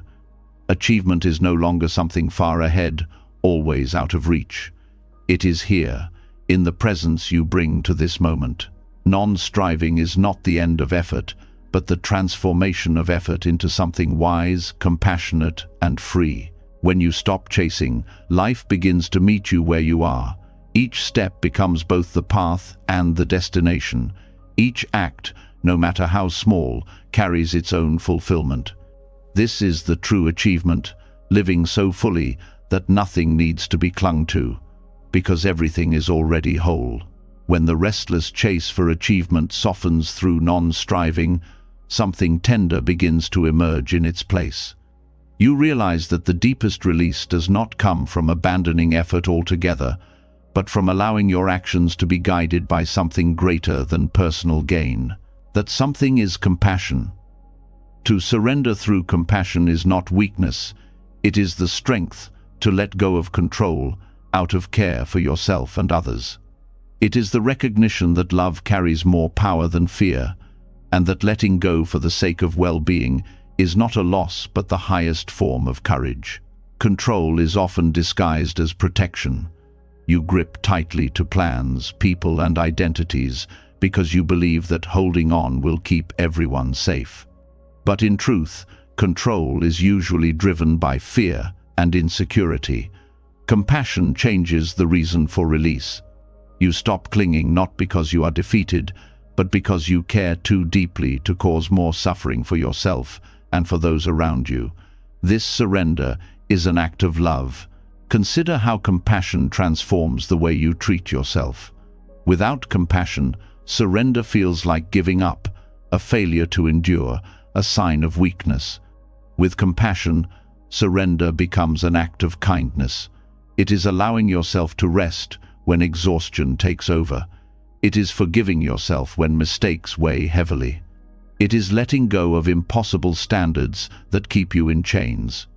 To live with compassion for yourself is to realize that control is not always noble. Sometimes the most noble act is to step back and soften. Compassion also shifts the way you hold others. When you try to control people, even with good intentions, you limit their freedom.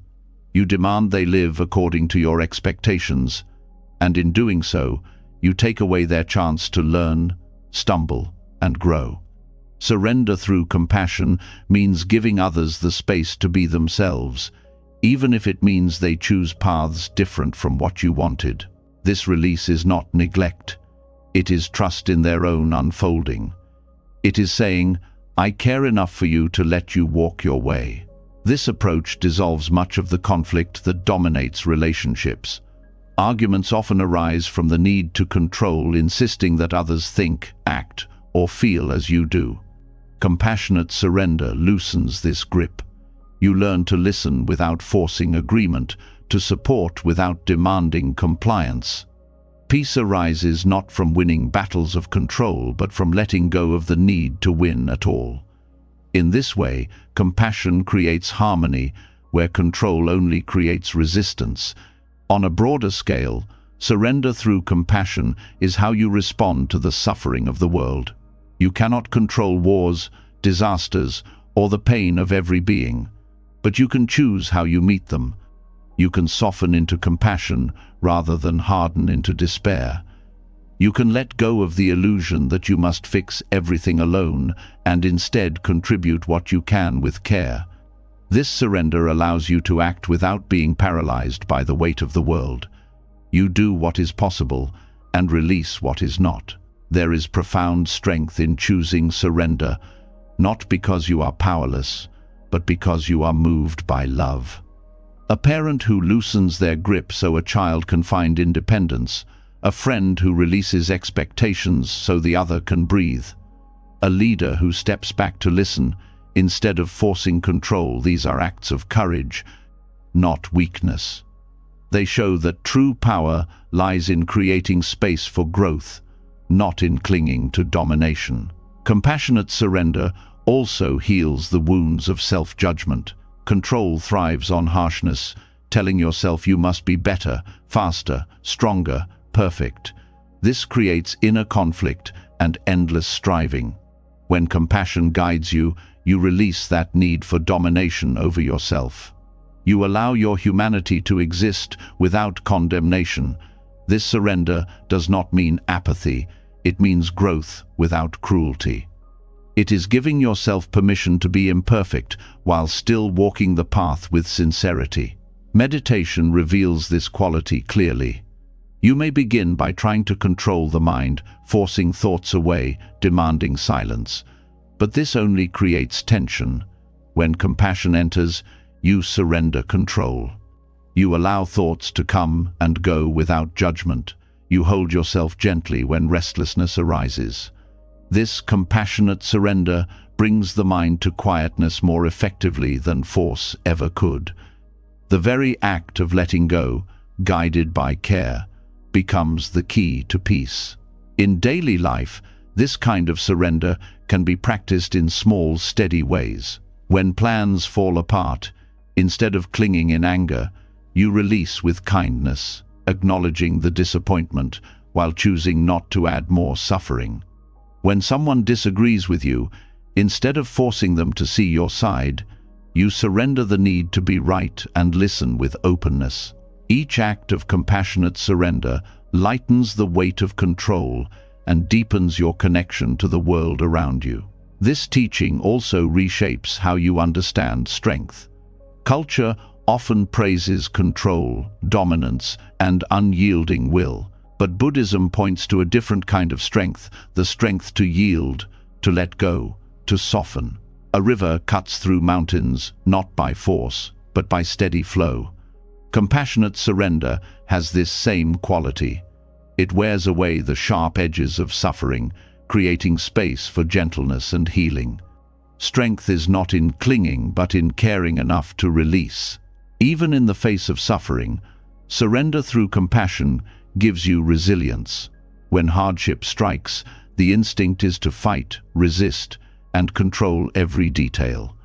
But this often deepens the pain. Compassion teaches you to surrender into care for yourself by allowing rest, for others by offering presence rather than solutions. In this surrender, you find you can endure more, not less, because you are not exhausting yourself in futile battles against what cannot be controlled. Compassionate surrender also changes how you meet death. The final letting go is often feared as the greatest defeat. But when viewed through compassion, death is not a failure of control, it is the last act of release, the return to flow. To approach death with compassion for yourself is to soften into acceptance, to allow the body and mind to complete their cycle with dignity. To meet the death of others with compassion is to release clinging, allowing grief to move while holding them in love without needing to keep them. This way of living does not make you passive. On the contrary, it gives your actions greater meaning. When you act not from the hunger to control but from compassion, your choices are cleaner, freer, and more impactful. You give not to prove, but to serve. You work not to dominate, but to contribute. You love not to possess, but to nurture. Every act becomes lighter, yet more powerful because it is rooted in care rather than fear. To surrender through compassion is to live with open hands instead of clenched fists. It is to release the constant battle for control and replace it with the steady presence of care. This surrender does not shrink you, it expands you. It allows you to hold yourself and others in kindness, to let life move without the chains of fear. In this way, surrender becomes not the end of strength, but its highest expression. When surrender through compassion becomes your way of moving in the world, another subtle shift begins to appear. You start to notice how even acts of kindness, even moments of generosity, can still carry a hidden hunger, the need to be seen, to be thanked, to be validated. This craving for recognition can quietly turn pure giving into another form of control. The path of the Bodhisattva points beyond this. It teaches a deeper trust, to act from love without needing applause, to serve without craving acknowledgement, to let generosity be complete in itself. This is Bodhisattva trust, the freedom of giving freely with no strings attached. The desire for recognition is deeply human. From childhood you are rewarded for good behavior, praised for achievements, and affirmed for acts of kindness. Over time, the mind begins to link giving with receiving acknowledgement. You help not just to help, but to be seen helping. You share not only to share, but to be admired for your generosity. This does not make you evil, it makes you human. But if left unchecked, it chains even your noblest acts to the restless hunger for validation. The Bodhisattva path breaks these chains. A Bodhisattva acts not to gain something, but to reduce suffering wherever it appears. Recognition may come, or it may not. Gratitude may be expressed, or it may be absent. But the act itself is enough. The motivation is compassion, and compassion does not require applause to be real. This trust is liberating. You give because giving itself is joy, because kindness itself is fulfillment. The cycle ends with the act, not with the approval of others. When you practice in this way, giving becomes lighter. You are no longer weighed down by disappointment when gratitude is not shown, nor inflated by pride when recognition arrives. Both are seen as passing winds, not as the measure of your worth. The joy is already complete in the moment of offering. Whether anyone notices or not, the heart expands.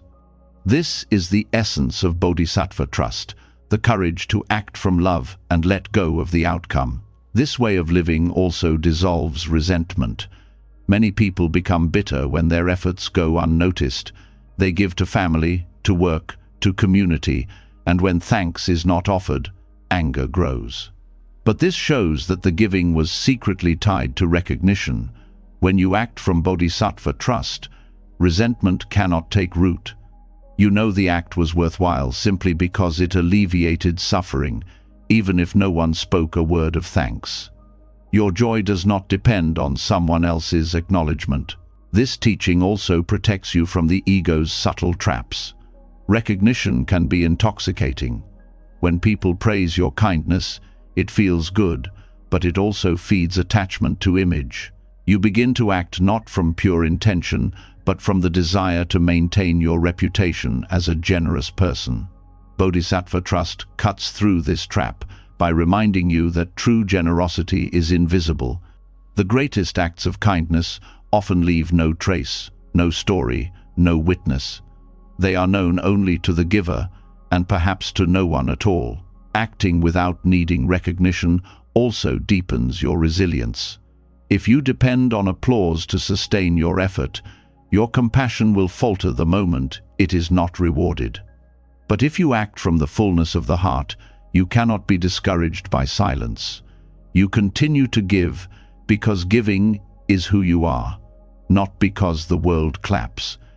This resilience is what allows bodhisattvas to keep serving endlessly, even in the face of ingratitude or indifference. Daily life offers countless chances to practice this.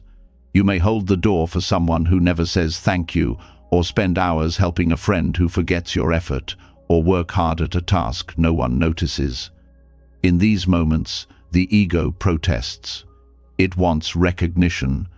But if you breathe and release, you begin to feel a deeper joy. You acted out of care. That is already complete.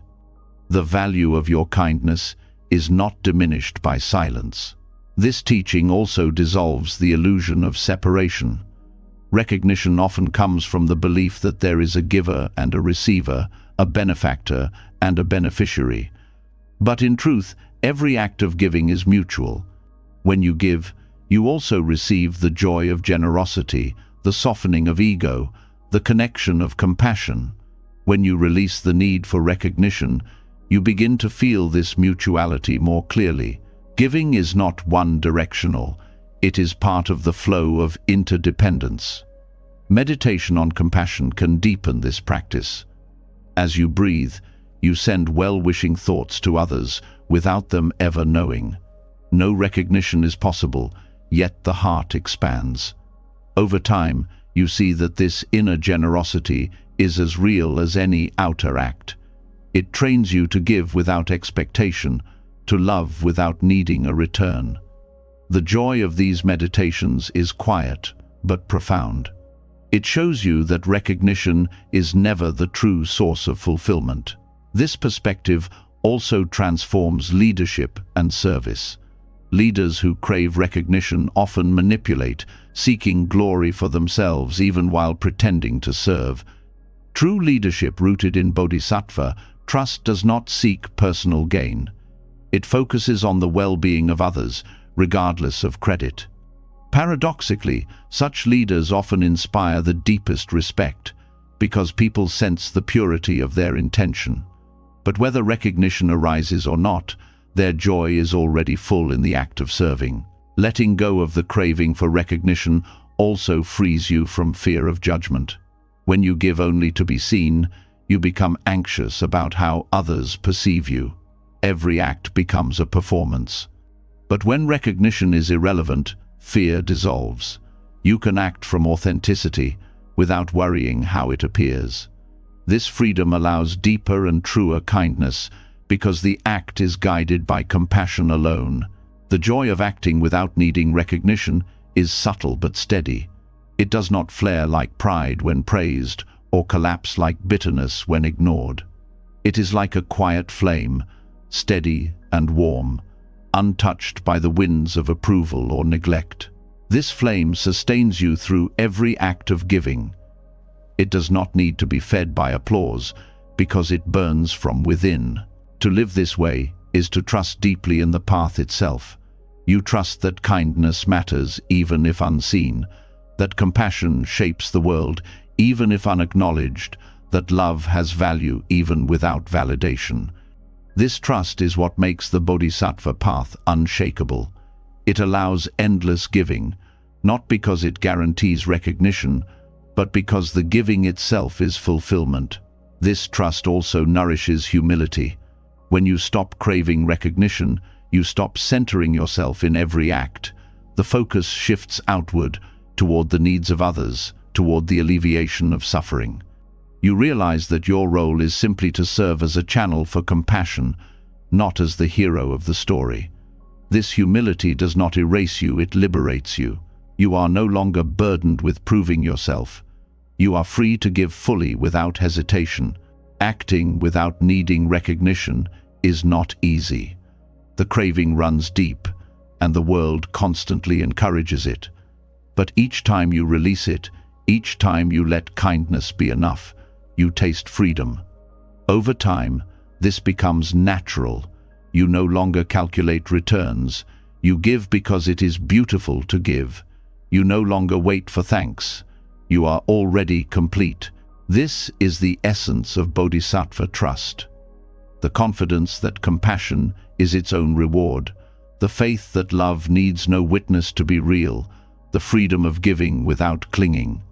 When you live this way, you discover that the greatest recognition comes not from others, but from within the quiet joy of knowing your heart has expanded, your life has aligned with compassion, and your presence has lightened the suffering of the world, whether anyone sees it or not.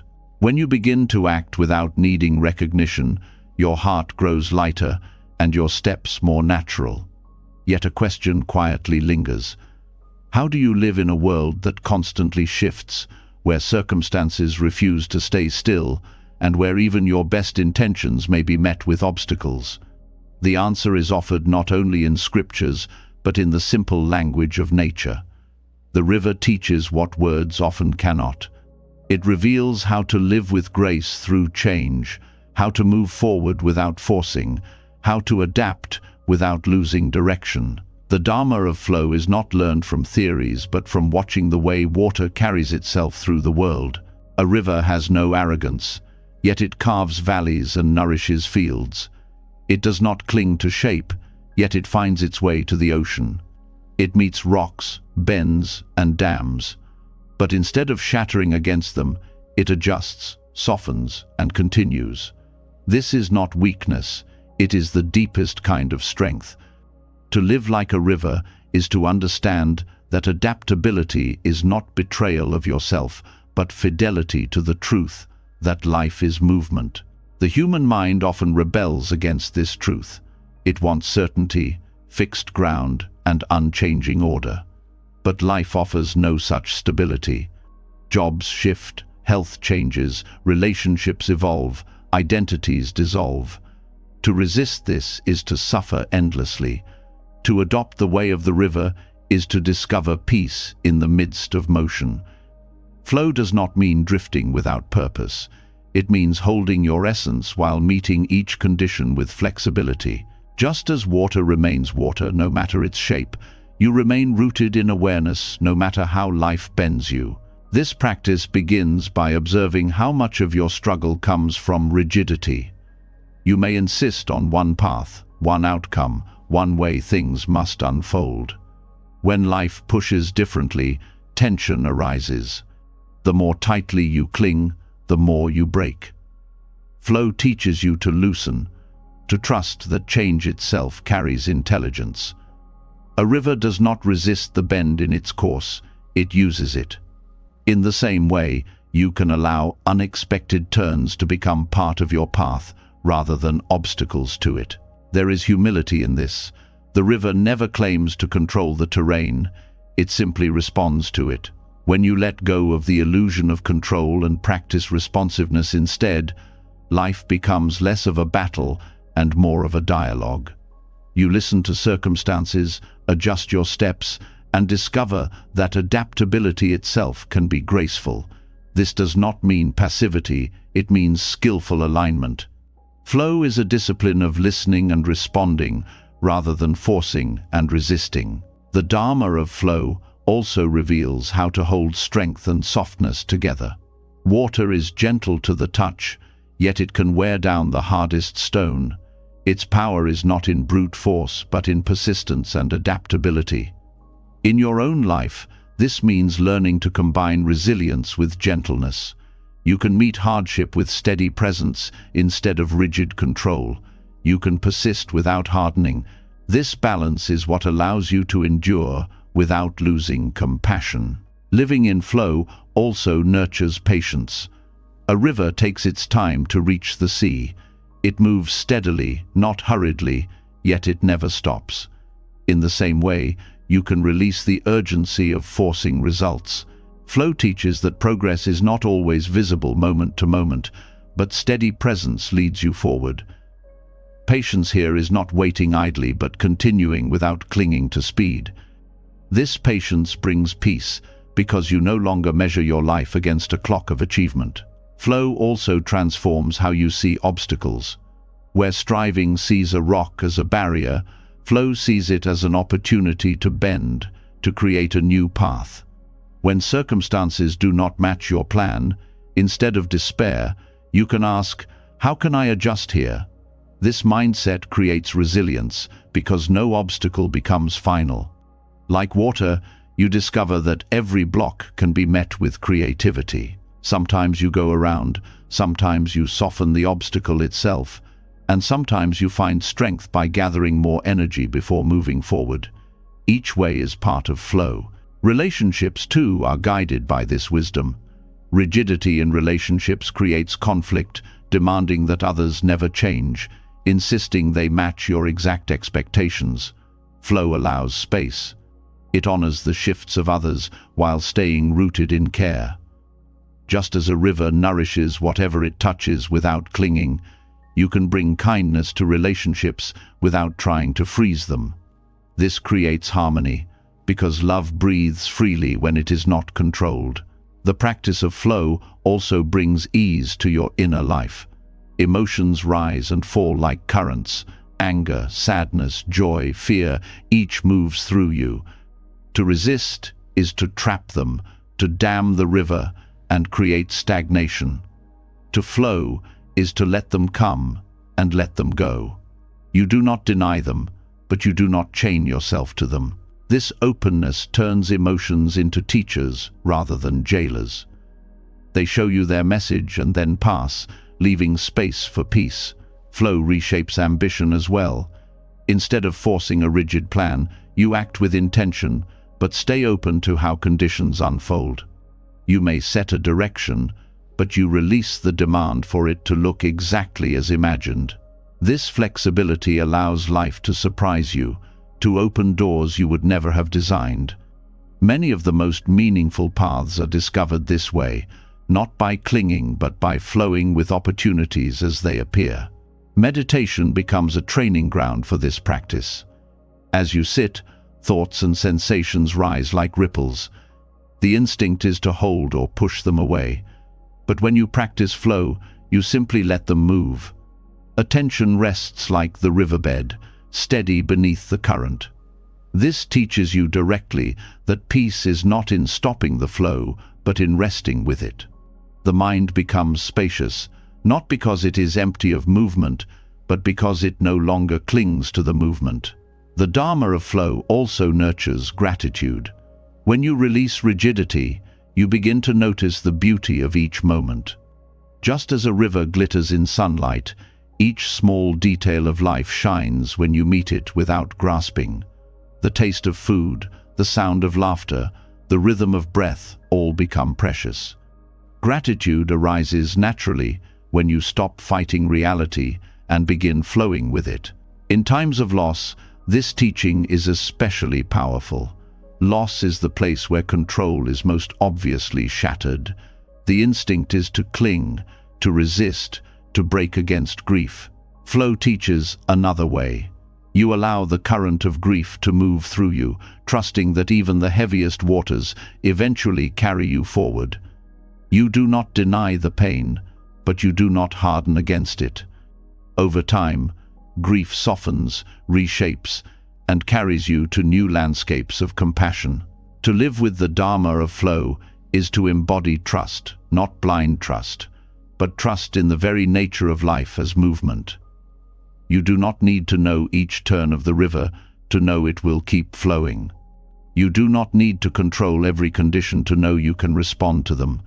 Trust grows not from certainty, but from the steady experience that life, like water, carries you forward if you allow it. In this way, the river becomes more than a metaphor. It becomes a teacher you carry with you.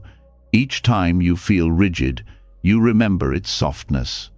Each time you feel blocked, you remember its adaptability. Each time you feel anxious about the future, you remember its patience.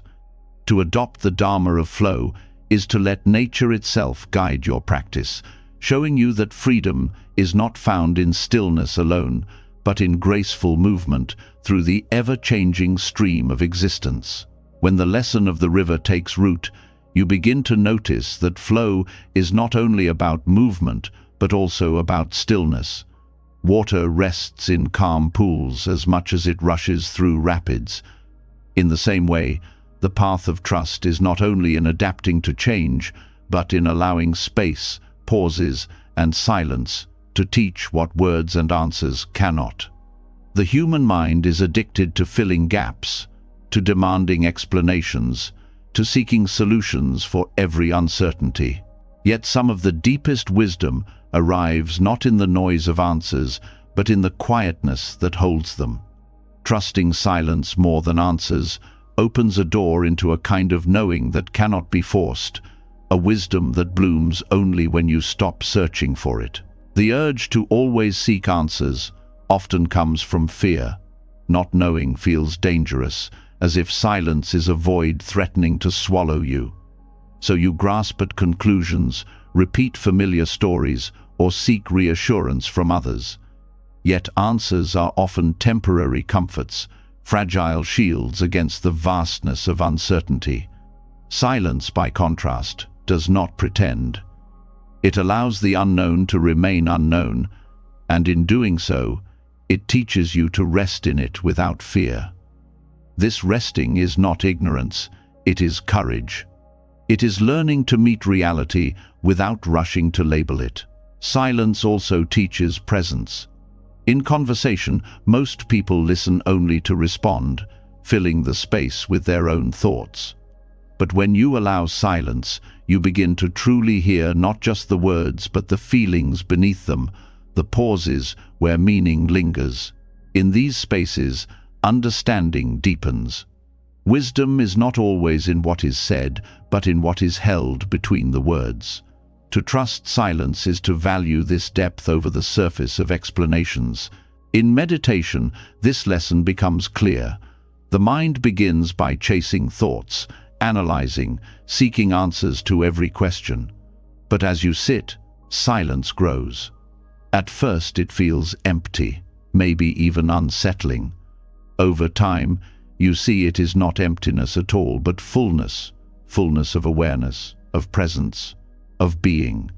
Insights often arise from this silence, not because you forced them, but because you allowed space for them to appear.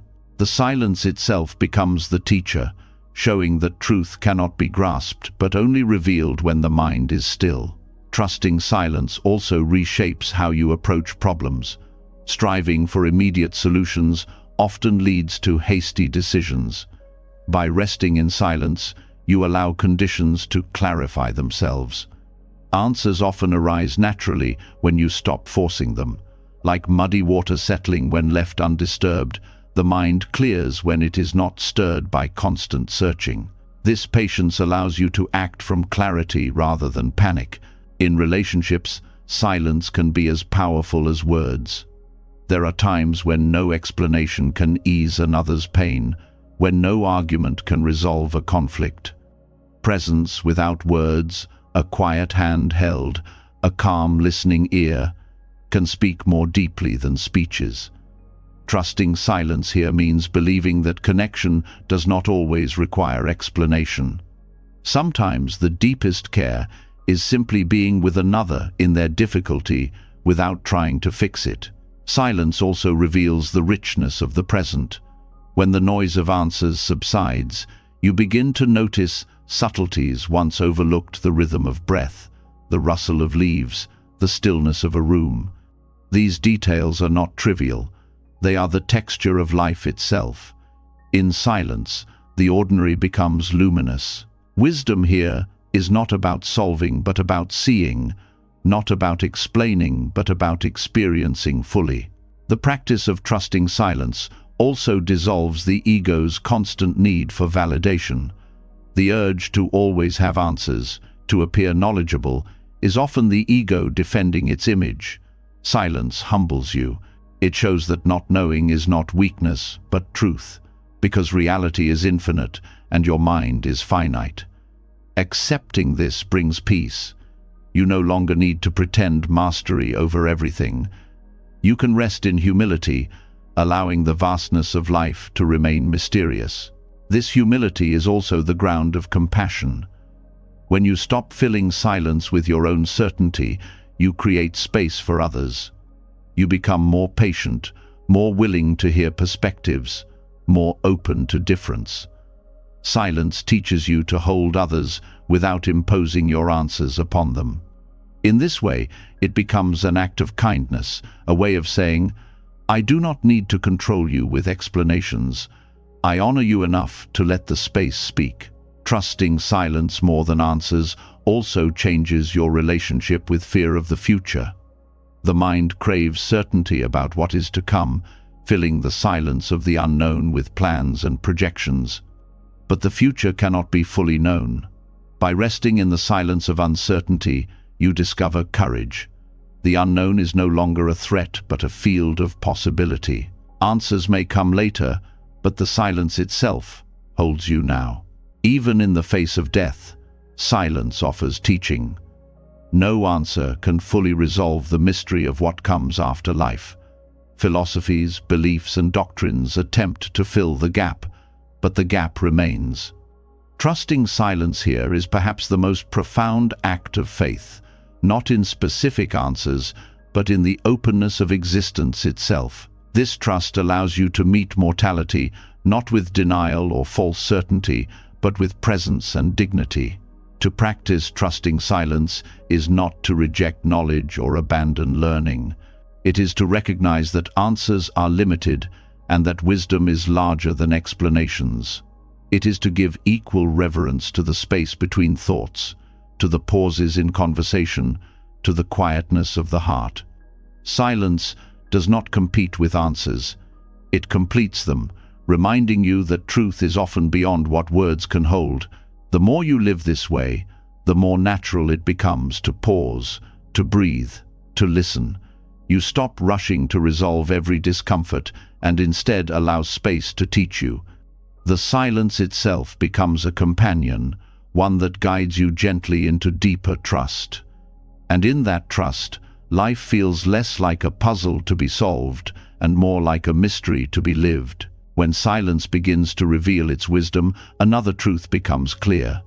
The restless urge to fill the quiet with answers comes not only from fear of the unknown, but from the ego's insistence on control. The ego cannot rest in uncertainty, because uncertainty threatens its illusion of solidity. It wants to be right, to be secure, to be the center around which life revolves. This grip on certainty is one of the deepest traps, and it is rooted in the false idea of a separate self. To see how the ego clings is to see why suffering endures, and to loosen that grip is to take a step toward real freedom. The ego's hunger for certainty begins early. You learn to define yourself with labels, roles, and achievements, and soon the mind begins to equate identity with control. If you can predict, manage, and dominate circumstances, then the fragile image of self feels protected. But this protection is a fragile illusion, constantly under threat from life's unpredictability. Every unexpected change feels like an attack, because the ego depends on stability that reality does not offer. This is why the ego resists silence. Silence leaves space where it cannot assert itself. In silence, the need to know is exposed as a craving, and the lack of control becomes undeniable. The ego rushes to cover this space with explanations, arguments, judgments, and plans.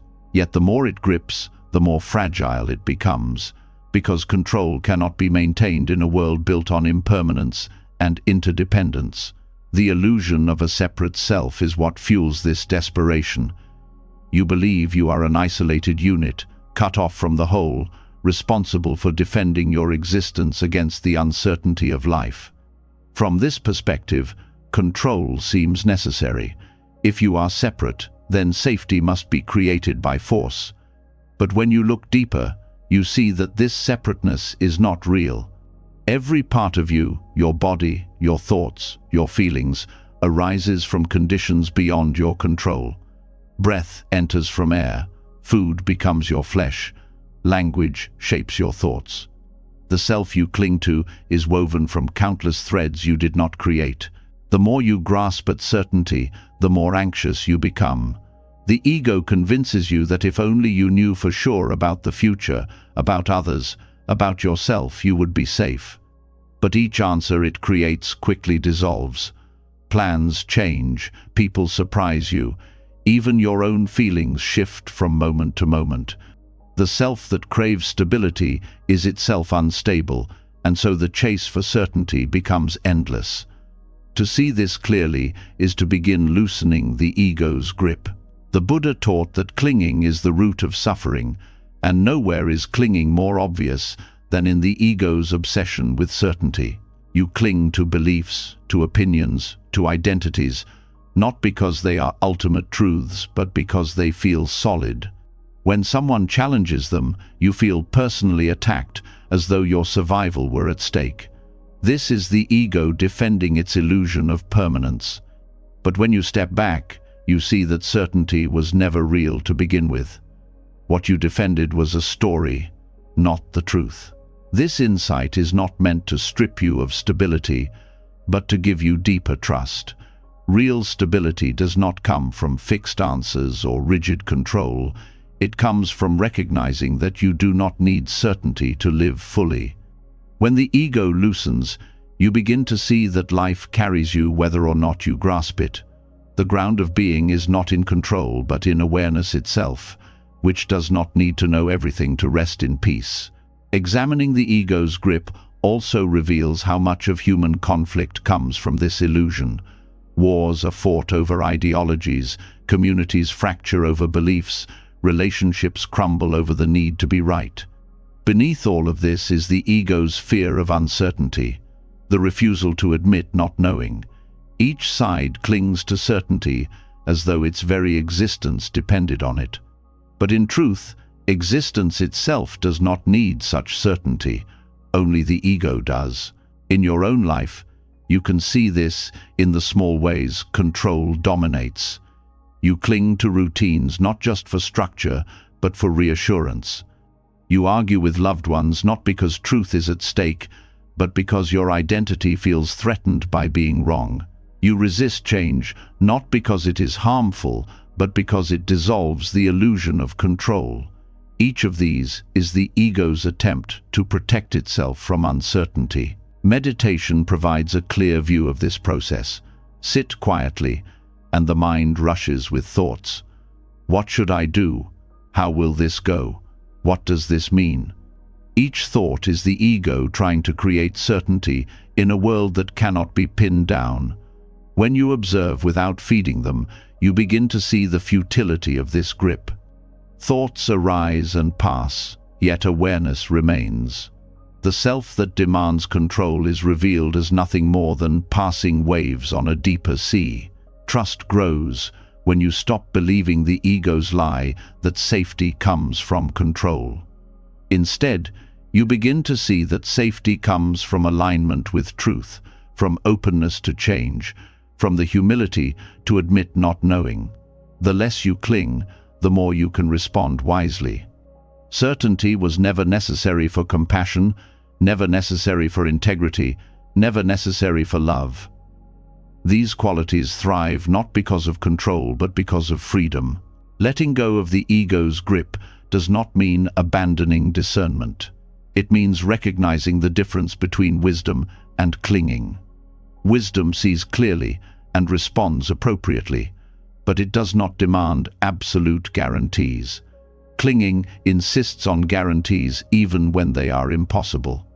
When the ego steps aside, wisdom has room to guide you. You act with clarity, but without the crushing weight of needing certainty. This practice transforms your relationship with fear. Fear often arises from the unknown. What if this happens? What if that doesn't? The ego insists on answers to erase the fear, but fear dissolves not through answers, but through trust.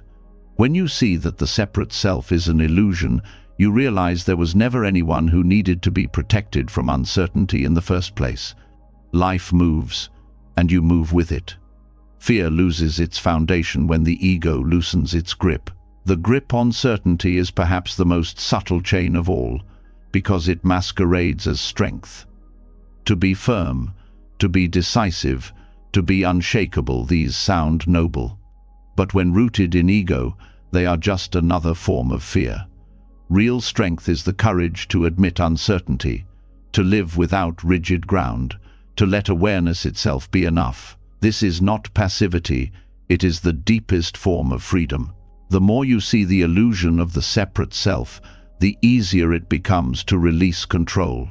You recognize that the self you defended was never solid, and so there is nothing to protect. Without this false burden, life feels lighter. You can meet each moment as it comes, without demanding that it confirm your identity. This openness allows real intimacy with life, because you no longer stand apart from it. The illusion of separation dissolves, and with it, the desperate need for certainty. To live this way is to walk with humility, knowing that answers will always be partial, control will always be limited, and certainty will always be an illusion. But it is also to walk with freedom, because none of these are required for peace. What you once feared as weakness, the admission of not knowing, becomes your greatest strength. The ego's grip weakens, and in its place arises a quiet trust in the unfolding of life itself. When you begin to see how the ego clings to certainty, another hidden attachment comes into view. Beneath the need to control outcomes and protect identity lies a quieter but equally powerful grip: the obsession with time. The mind measures, schedules, anticipates, regrets. It constantly asks, when? When will this change? When will I arrive? When will peace come? This urgency ties you to clocks and calendars, but also to restlessness within. To release the attachment to time is not to deny its practical use, but to stop living as though your freedom depends on the next moment. True peace is discovered when you rest in awareness that is timeless. Time becomes a prison when it is mistaken for the measure of your worth. You look back and feel regret, thinking too much was wasted. You look forward and feel pressure, fearing there is not enough left. You rush to accomplish before it is too late, or you cling to the past because you believe your best days are gone. In each case, the mind is absent from the present, caught in the illusion that happiness lies in some other point along the timeline. The grip of when creates constant dissatisfaction.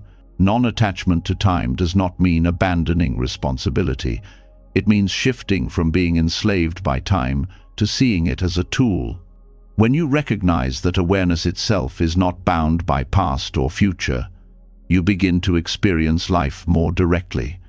Each moment becomes complete, not because it leads to something else, but because it is already whole.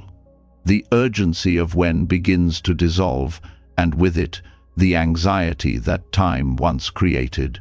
This practice changes your relationship with the past. Memory is not denied, but it is not worshipped either. You can honor experiences, learn from them, and carry their lessons without believing they define you permanently. The pain of mistakes softens because you see they arose under conditions that no longer exist. The glory of past achievements loosens because you know clinging to them prevents fresh growth. Non-attachment allows the past to be acknowledged without being a chain. It also transforms your view of the future. Anticipation often creates as much suffering as the events themselves. The mind races to secure outcomes, to guarantee success, to avoid imagined pain. Yet the future never arrives as you expect. Non-attachment means preparing wisely but without obsession, holding intentions but not imprisoning yourself in them. This does not make you careless, it makes you free. You act now with clarity and trust that what unfolds will be met when it comes, not before. Daily life provides countless examples of this. You may find yourself checking the clock repeatedly as though minutes passing will bring relief. Or you may hurry through meals, conversations, and even moments of rest because the mind is already chasing the next task. These habits are not about efficiency. They are symptoms of attachment to time. Non-attachment is the choice to slow down, to taste food fully, to listen completely, to rest without guilt. In doing so, life regains depth that rushing never provides. Meditation reveals the timeless nature of awareness most clearly. When you sit and observe, thoughts about past and future arise. But as you rest in awareness itself, you see that it is always present, untouched by time. Moments dissolve into a seamless flow, and the pressure of when begins to fade. In this space, peace does not depend on events aligning in the future. It is available now, within the stillness of awareness. This perspective also softens fear of aging. Much suffering arises from counting years, dreading decline, and comparing your present self to younger versions. But when you release attachment to time, you see that life is always unfolding in the present, regardless of age. The body changes, roles shift, but awareness is continuous. What matters is not how many years remain, but how fully this moment is lived. Non-attachment to time also deepens compassion. When you are no longer ruled by urgency, you have space to truly be with others. You listen without rushing to end the conversation. You support without demanding results by a certain deadline. Compassion flourishes when presence replaces urgency. Others feel this, because your care is not measured by the clock, but by the depth of your attention. This teaching, also changes how you see achievement. Striving for milestones often turns life into a race against time. You measure success by how quickly you arrive, by whether you are ahead or behind others. But non-attachment shows that achievement is not defined by speed. Growth has its own rhythm, like fruit ripening in its season. You cannot force it, and you do not need to. True accomplishment is not about reaching by a certain time, but about living with integrity in each step of the path. Letting go of when also reduces anxiety about uncertainty. Much of worry comes from needing to know when something will end or begin. You want to know when the pain will stop, when the solution will appear, when the answer will come. But life rarely gives these guarantees. By resting in timeless awareness, you release this demand. You accept that not knowing when is part of existence, and you trust that the present can be met even without answers. There is beauty in discovering timelessness in simple things. Watching the sky shift colors at dusk, hearing the rhythm of waves, sitting in stillness, these moments remind you that life itself is not bound to schedules. You are part of something vast, beyond clocks and calendars. Non-attachment allows you to taste this vastness without fear. To live this way is not to deny time, but to see through its tyranny. You still plan, you still act, you still meet responsibilities, but you do so without letting time define your worth or dictate your peace. Each breath becomes both path and destination. The question of when loses its power, because the answer is always here. Non-attachment to time is a practice of trust. Trust that the past has given its lessons. Trust that the future will unfold. Trust that the present is enough. In releasing the urgency of when, you discover timeless awareness, the space where peace is always available, where presence is complete, and where freedom is no longer postponed to some later moment. When the weight of time loosens its hold, and you begin to rest in the spaciousness of the present, another door opens before you. To live without being enslaved by when means you no longer hide behind the illusion of certainty or the defense of schedules. What rises to the surface then is something raw and often feared vulnerability. For many, it feels like exposure, like standing unprotected before a storm. But in truth, vulnerability is not weakness. It is the ground where genuine courage grows. To surrender into vulnerability is to meet life openly, without armor, and in that openness lies the deepest strength. Vulnerability is feared because it strips away control. You cannot predict how others will respond when you reveal your pain, your longing, your truth. You cannot guarantee that love will be returned or that kindness will be recognized. The ego, obsessed with certainty, recoils from such risk. Yet when you close yourself off to avoid hurt, you also close yourself off from connection, joy, and growth. The courage of vulnerability is the willingness to remain open even when outcomes cannot be controlled. At its heart, vulnerability is honesty. It is choosing to show up as you are rather than hiding behind masks of perfection. This honesty creates space for genuine connection. People trust you more when they sense your authenticity because it allows them to rest in their own humanity. Walls of defense may prevent rejection, but they also prevent intimacy. When you risk being seen, you give others permission to see themselves more clearly. This courage also reshapes how you meet suffering. Many endure pain in silence, convinced that admitting it shows weakness. But vulnerability transforms suffering into shared humanity. By speaking your truth, you invite others into compassion. The act of revealing difficulty can lighten the burden, not because the pain disappears, but because it no longer isolates you. Vulnerability turns loneliness into connection, teaching that courage is not about carrying everything alone, but about allowing others to walk with you. In relationships, vulnerability is the seed of love. Without it, love becomes performance gestures, roles, and appearances maintained for approval. With it, love becomes real. To say, "I need you," "I was wrong," or "I am afraid," requires courage greater than any external achievement. These words dissolve barriers, opening hearts to each other. Vulnerability makes love deeper because it is no longer built on illusion but on truth. Even in leadership, vulnerability is strength. A leader who pretends to be invincible creates distance. One who admits uncertainty and seeks input builds trust. This kind of courage inspires others, not because of flawless control, but because of authentic humanity. It shows that strength does not mean knowing everything, but being willing to learn, adjust, and grow. Vulnerability in leadership creates resilience in communities because people feel seen, valued, and invited to contribute.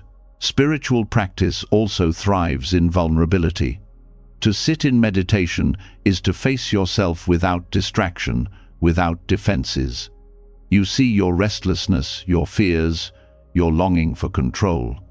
At first, this exposure feels uncomfortable, but it is the gateway to liberation. Only by allowing yourself to be seen by your own awareness can healing begin. Vulnerability before yourself is as courageous as vulnerability before others, because it dissolves the illusions that keep you from authenticity. Vulnerability is also the gateway to compassion. When you admit your own fragility, you begin to see it in others. Judgment softens because you recognize that everyone carries hidden struggles. The person who lashes out may be shielding pain.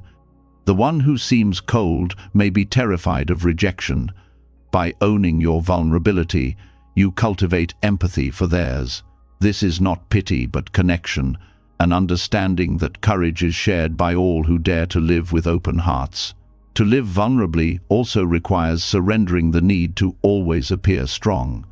Strength is often equated with invulnerability, but this is an illusion. True strength is not the absence of pain, but the willingness to face it. It is not the absence of fear, but the ability to act with fear present.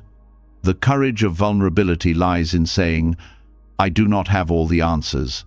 I may be hurt. I may fail, but I will remain open anyway." This openness is where creativity flourishes. To create art, music, or writing is to expose your inner world to others.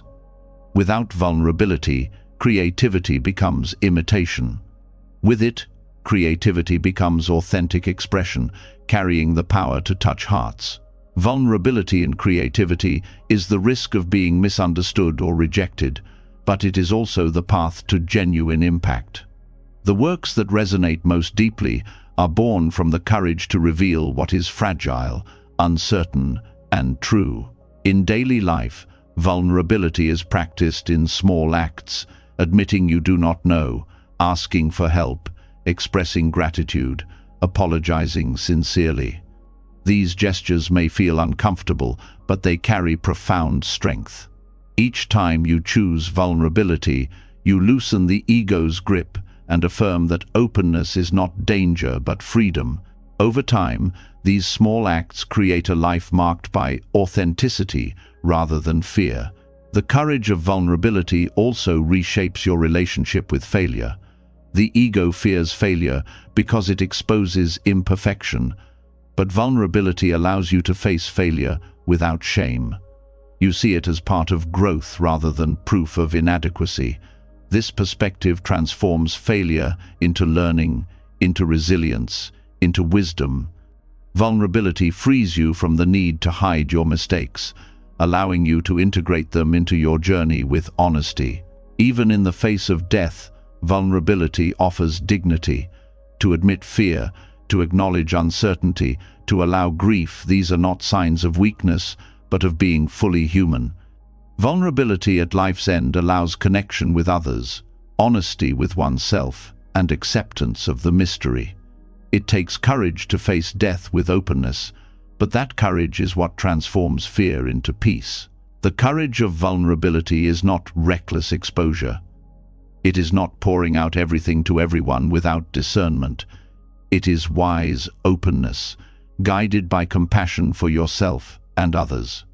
It means choosing moments of honesty that build connection, deepen understanding, and align you with truth. It requires balance, but the core is always the same: surrendering the illusion of control in order to live authentically. To walk this path is to discover that vulnerability is not the opposite of strength, but its foundation. Strength without vulnerability is brittle. It cracks under pressure. Strength with vulnerability is flexible. It bends, adapts, and endures. When you embrace vulnerability, you discover a courage that no armor can provide: the courage to live openly, to connect deeply, and to surrender to life as its island. When the courage of vulnerability begins to guide your steps, you start to see that openness itself leads you into mysteries the rational mind cannot resolve. To be vulnerable is to admit you do not always know, that life resists being neatly explained, that uncertainty cannot be defeated by logic alone. This realization brings you face to face with paradox, the kind of truth that cannot be solved like a puzzle, but only lived. Zen tradition calls these koans, questions or riddles that break the grip of the intellect and open the heart to something deeper. But koans are not only found in monasteries, they appear every day, woven into the contradictions of ordinary life. Learning to accept paradox without forcing resolution is a profound practice in trust. The mind is conditioned to seek closure. Every question must have an answer, every tension must be resolved, every contradiction must be explained. This drive gives the illusion of control, but it also imprisons you in frustration. Some questions do not have final answers. Some situations hold opposing truths at once. When you try to force clarity, you suffer. Everyday koans teach that peace is not in resolving the paradox, but in learning to rest inside it. One example is love itself. Love is both joy and pain, both freedom and responsibility, both gift and vulnerability. To demand it be only one thing is to distort it. To accept the paradox is to live more fully within it, to allow the contradictions to deepen rather than diminish your experience. Love is a living koan, unsolvable but transformative when embraced. Another everyday koan appears in the balance between effort and surrender. You must act, yet you must also let go. You must prepare, yet you must trust. Both sides seem contradictory, yet together they reveal a truth beyond logic. Life asks for both at once. The mind wants a formula: either control everything or abandon all effort. But the koan teaches that truth is found only in holding both with humility. These everyday paradoxes reveal that the intellect, while useful, is limited. Logic can measure, compare, and analyze, but it cannot touch the depth of lived experience. A koan unsettles the mind precisely to point beyond it. When you are faced with the riddle of how life can be beautiful and tragic at the same time, the mind cannot solve it, but the heart can hold it. This holding is not passive, it is wisdom. Learning to live with paradox also reshapes how you approach suffering. Pain and growth often arrive together. Loss can deepen gratitude, fragility can reveal strength. The mind asks, how can both be true? The koan does not resolve the tension, it invites you to enter it fully. When you stop demanding that suffering make logical sense, you begin to see its teaching more clearly. Life is not about avoiding contradictions, but about walking through them with openness. In meditation, paradox often appears. You are told to rest without striving, yet to remain alert. You are invited to release thought, yet not to push thought away. To the mind, these are contradictions. To awareness, they are invitations to settle into a deeper space where both can coexist. Meditation itself is a living koan, showing you that truth often transcends the categories the mind demands. The practice of koans is not about answers, but about transformation. When you sit with paradox, something softens. The restless drive for resolution quiets, and you discover a new capacity to rest in the unknown without fear. This capacity is trust. It is the recognition that life itself is vast, mysterious, and cannot be reduced to logic. You begin to see that not every question needs solving, not every contradiction needs resolution, not every uncertainty needs closure. Everyday life is filled with such koans if you pay attention. Parenting is one. You guide children, yet you must let them go. Work is another. You give effort, yet outcomes are never fully yours. Even your own mind is a koan. You search for self, yet the more you look, the less solid it becomes. Each of these is unsolvable, yet each points you toward wisdom if you allow it to remain open. This practice also transforms relationships. Many conflicts arise because people insist on resolution: who is right, who is wrong, what is the single truth. But often both sides carry truth, even if contradictory. To hold paradox in relationships is to say, both our experiences matter, even if they do not align neatly. This does not eliminate difficulty, but it allows compassion. You no longer need to force unity by denying complexity. You can love within the paradox rather than against it. Trusting life beyond logic does not mean abandoning reason. It means recognizing its limits and complementing it with openness. Logic builds bridges and cures disease, but it cannot teach you how to love, how to forgive, how to live with mortality. These require the courage to sit with what cannot be solved. Koans remind you that wisdom is not always clarity, but sometimes the strength to hold what is unclear. The courage to accept paradox also softens your relationship with control. The mind wants clean solutions to avoid vulnerability, but when you accept paradox, you no longer need everything to be neat. You allow life to remain messy, contradictory, and alive. In this way, paradox becomes a teacher of humility.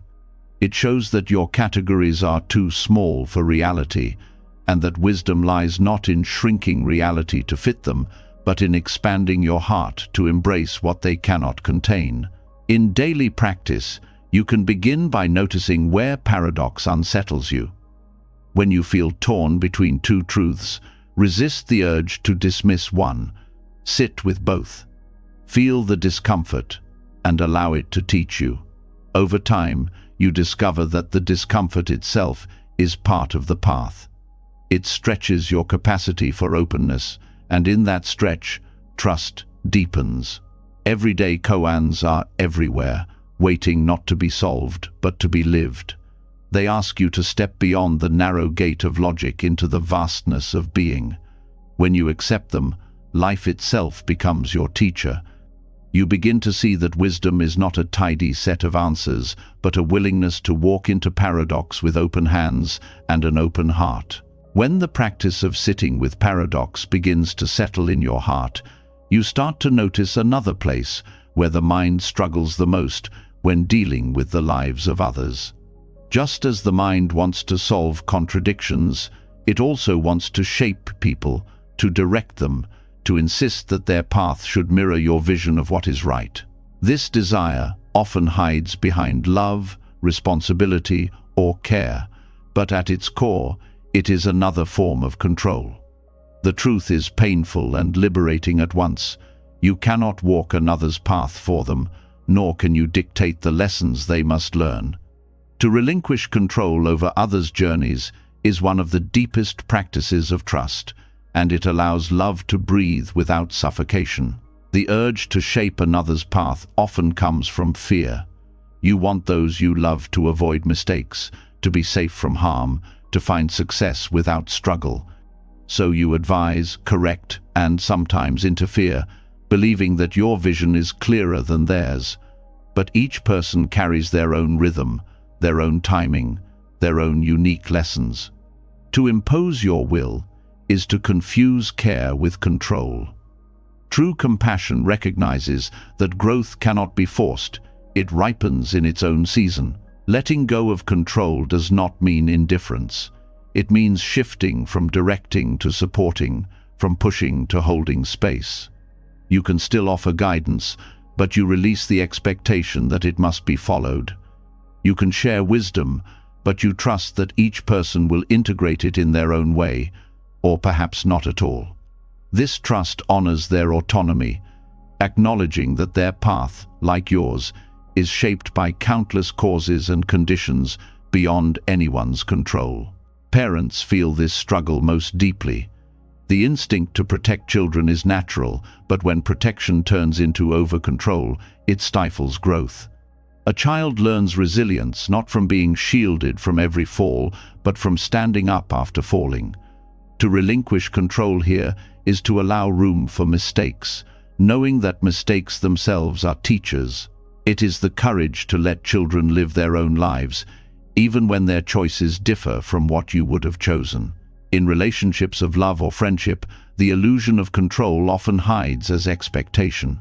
You want your partner to grow in the way you imagine, to reflect your ideals, to live according to your plans. When they do not, frustration or disappointment arises. But this shows that the love was conditional, dependent on them following your script. To relinquish control is to love without script, to support without chains.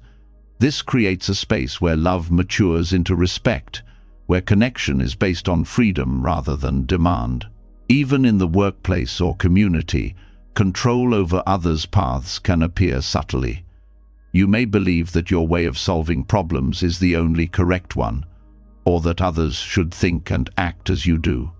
This rigidity limits creativity and erases diversity. To let go is to recognize that many paths can lead to wisdom, many approaches can bear fruit. By allowing others to walk differently, you not only honor their uniqueness, but also open yourself to learning from perspectives you would never have discovered alone. The difficulty in letting go lies in the illusion that control equals care. You fear that if you release control, others will suffer. But suffering cannot be eliminated by domination. Even if you could shape every step of someone's path, they would still face change, loss, and impermanence. What liberates is not your control, but their capacity to meet life directly. Relinquishing control allows them to discover this capacity, to find their own strength rather than depend on yours. Meditation on interdependence can help soften this grip. When you observe the flow of causes and conditions, you see that no single person directs another's life. Choices arise from countless influences: family, culture, circumstance, karma. To imagine you alone can control another's journey is to deny this web. With awareness, humility grows. You can contribute support, but you cannot dictate destiny. This humility brings peace because it frees you from an impossible burden. Letting go of control also prevents resentment. When you insist others must follow your way, you set yourself up for disappointment. When they do not, you feel ignored or unappreciated. This poisons relationships, turning care into conflict. But when you release the expectation of control, you act from generosity rather than demand. Your support is offered freely, without strings attached. Whether or not it is received, your peace remains intact. This practice deepens compassion because it teaches you to see others as capable beings rather than extensions of yourself. You stop viewing their choices as reflections of your worth. Instead, you respect their struggles as their own. You begin to understand that love is not possession but presence, the willingness to walk alongside without steering the direction. This presence is more healing than control could ever be because it affirms the dignity of the other. Relinquishing control also means releasing the idea that you know best. While you may have more experience in certain areas, you cannot know the totality of another's inner world. Their fears, dreams, and karmic lessons are hidden from you. What may look like a mistake to you could be the doorway to their greatest growth. What may appear as failure could be the soil of resilience. To let go is to accept that you do not see the whole picture, and that their unfolding belongs to them, not to your vision. This does not mean withdrawing from care. On the contrary, it makes your care purer. When you support without controlling, your actions come from love rather than fear. You encourage, guide, and protect when necessary, but you also step back when it is time. This balance allows your relationships to thrive, because those you care for feel both supported and respected.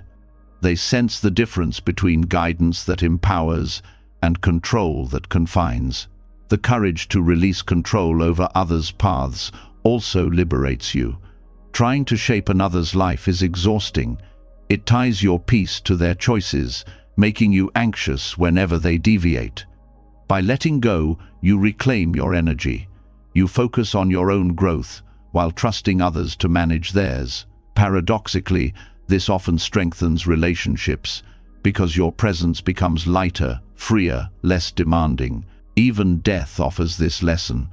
Watching loved ones suffer or face mortality brings the painful realization that you cannot control their journey.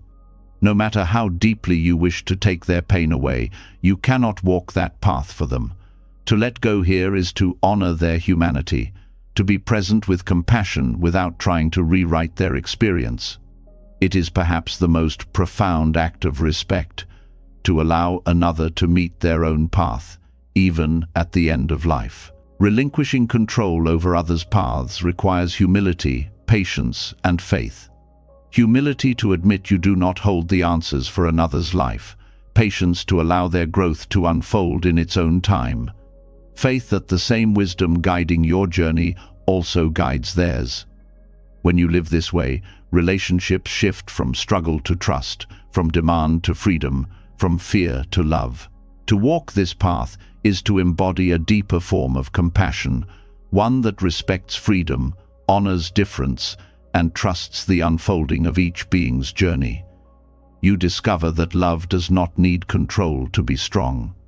On the contrary, it becomes strongest when it allows others to walk their own way, while you walk beside them with open hands and an open heart. When you begin to release the need to shape another's journey, you are left standing face to face with your own. The energy once poured into controlling others flows back toward you, and a deeper truth reveals itself. The universe often shows you not what you want to see, but what you are carrying within. Life reflects your state of mind, your fears, your trust, your openness, your resistance. This is Samsara's mirror. To trust the universe, you must also learn to trust yourself, because the two are never separate. The outer world becomes a reflection of your inner stance, and trust becomes reciprocal. The more you allow inner harmony, the more you perceive harmony around you. The idea that the world mirrors your state is not about magical thinking or bending reality to your moods. It is about perception and resonance. When you are anxious, every event seems threatening. When you are calm, those same events seem manageable. The outer conditions may not change, but your inner condition changes how you meet them. In this sense, Samsara holds up a mirror. It shows you not only the impermanence of life, but the way your inner lens colors everything you see. Trusting yourself is not about confidence in abilities alone. It is about trusting the deeper ground of awareness, the space within that can hold every experience without being shattered. When you learn to rest in this space, you discover that life's reflections no longer frighten you. Even suffering becomes less overwhelming because you see it as a message rather than an attack. The world mirrors your growth by shifting how events are felt within you. This teaching changes the way you meet challenges. Instead of asking only, "Why is this happening to me?" you begin to ask, "What in me is being shown here?" This shift does not mean blaming yourself for hardship. It means recognizing that how you relate to hardship is shaped by your inner state. If you meet loss with resistance, the mirror shows turmoil. If you meet it with openness, the mirror shows resilience. The outer event is the same, but the reflection reveals your relationship with it. This mirror also teaches humility. When conflict arises with others, the instinct is to focus on their faults, But if you pause, you may see your own fears reflected. Their anger might reveal your discomfort with anger. Their withdrawal might reflect your fear of abandonment. The mirror is not about fault, but about learning. Samsara reflects what is unfinished within you so that you can meet it, understand it, and release control. Trusting yourself also means trusting that you can face what the mirror shows. Often people resist inner reflection because they fear what they will see: weakness, fear, shame, doubt. But trust reminds you that whatever arises, you are capable of meeting it. Awareness itself is never harmed by what it sees. This realization frees you to face yourself honestly, and in doing so, to face the world with greater clarity. The reciprocity of trust becomes clear in relationships. When you trust yourself, you are less likely to demand constant reassurance from others. You meet them from a place of wholeness rather than need. This trust allows them to feel safe too, because they are not burdened with carrying your insecurity. In turn, they often respond with greater openness. The mirror reflects back the trust you extend inwardly. In meditation, this teaching is direct. Sit quietly, and the mind reflects itself in each thought and feeling. Restlessness, fear, joy, and peace all arise as reflections. You begin to see that awareness itself is steady while the reflections shift. Trust grows as you realize you do not need to control or deny what arises. You simply meet it, and in that meeting, its power softens. Meditation becomes a mirror where you practice trusting both the mind's storms and the awareness that holds them. This perspective transforms your relationship with the universe itself. Instead of viewing it as hostile or indifferent, you begin to see it as a mirror reflecting your own openness. When you carry trust, the world feels supportive. When you carry fear, the world feels threatening. This does not mean external events change instantly, but your way of perceiving them does. And that perception shapes how you respond, which in turn shapes what unfolds. Trust becomes a cycle. Trusting yourself allows you to trust the universe, which strengthens your trust in yourself. This cycle also dissolves the illusion of separation. The ego insists you are here and the universe is out there, that you must control the external to protect the internal. But the mirror shows otherwise. Inner and outer are not two. They reflect and influence each other constantly. When you accept this, the struggle to dominate life softens. You begin to collaborate with existence rather than battle it. The mirror of samsara is not always gentle. Sometimes it confronts you with painful truths, attachments you must release, patterns you must see, illusions you must outgrow. But these reflections are not punishments, they are teachings. The universe reflects what is within, so that you have the chance to awaken. Trusting this process means believing that even discomfort has meaning, that even suffering is a teacher pointing you back to yourself. Everyday life offers endless opportunities to practice this. When impatience arises in traffic, the mirror shows your relationship with waiting. When jealousy arises in comparison, the mirror shows your relationship with self-worth. When peace arises in simple moments, the mirror shows your capacity to rest. Each experience becomes a reflection, not a verdict. To trust the mirror is to learn from it without fear. The courage to trust yourself and the universe together is what makes this teaching transformative. Without trust, the mirror feels cruel, as though life were mocking you. With trust, the mirror becomes compassionate, showing you where you are ready to grow. You stop asking life to change before you can feel peace. You begin to change your relationship with life, and peace emerges naturally. To live this way is to embrace responsibility without blame. You are not the sole creator of events, but you are responsible for how you meet them. Samsara mirrors your inner stance, and in that reflection, you are invited to align with trust. Each time you choose trust over fear, openness over rigidity, presence over resistance, the mirror reflects it back in ways large and small. In the end, trusting the universe by trusting yourself is about recognizing the unity of inner and outer, self and world. The boundary dissolves, and what remains is participation in a vast unfolding. You no longer see the universe as an enemy to outwit, but as a mirror guiding you toward your own awakening. And with that trust, you begin to walk more gently, more courageously, more freely, meeting each reflection not with fear but with gratitude. When you begin to see how samsara reflects your inner state, it becomes clear that much of what is mirrored back arises through what you say and what you withhold. Words carry energy, shaping both the world around you and the mind within. Silence too has its power, sometimes as healing presence, sometimes as avoidance, sometimes as wisdom. The challenge is discerning when speech binds you and when silence liberates you. To release control in speech and silence is to walk with a deeper sensitivity, learning that not every truth must be spoken, not every silence must be broken, and that freedom lies in the balance between the two.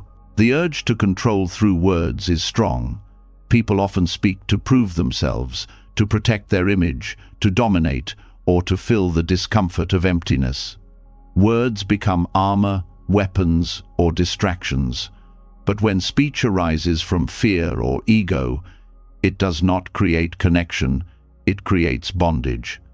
You become entangled in arguments, misunderstood intentions, and the weight of promises you cannot keep. The more you cling to words as control, the more they control you. Silence, on the other hand, is often feared. It feels like emptiness, like absence, like something is missing. Many rush to fill it with chatter, explanations, or noise. Yet silence can be the most honest communication of all. When you sit in silence with another, there is no mask, no defense, no performance, just presence. This kind of silence frees, because it opens space for truth to emerge without force. To practice releasing control here means becoming intimate with intention. Before speaking, you pause. Is this word meant to heal or to dominate? Is it born of clarity or of fear? Does it serve understanding or simply my ego's need to be heard? In silence, you ask too, am I withholding because wisdom is here or because I fear vulnerability? Am I silent because it is kind or because it is avoidance? This awareness transforms both speech and silence into acts of mindfulness rather than habits of control. There are moments when words are necessary. Silence in the face of injustice becomes complicity. Silence when someone reaches for help becomes neglect. Speech here is not control but compassion. To name truth, to offer comfort, to give guidance, these are forms of speech that free rather than bind. Yet even then, the way words are spoken matters. Harsh truth delivered without care becomes another form of control. Gentle truth, spoken with compassion, becomes a doorway to healing. Likewise, there are moments when silence is the deepest gift. Arguments often escalate because each side insists on the last word. In such moments, silence is not defeat, it is freedom. It releases the need to win and allows space for tempers to cool. In relationships, silence can also be presence more powerful than explanation. Sitting with someone in grief, without rushing to fix or explain, often offers more comfort than any words could. Speech can become bondage when it builds identities that must be defended. You declare, I am this, I believe that, I will always do this, and then feel trapped when life shifts. Silence can become bondage too, when it suppresses truth out of fear. When you stay quiet, not out of wisdom, but because you fear rejection.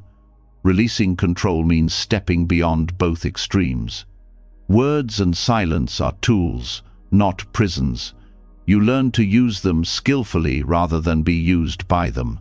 This balance transforms relationships. Many conflicts are less about the issue itself and more about words said carelessly or silences held too long. When you release control, you stop using words to manipulate or silence to punish. Instead, you speak with honesty when it matters, and you rest in silence when it heals. This creates trust, because others sense that your communication arises not from control but from sincerity. Meditation reveals the nature of speech and silence within the mind itself. Thoughts are like inner words, constantly narrating, explaining, controlling. When you sit and observe, you see how exhausting this chatter island silence beneath it is, not empty but spacious.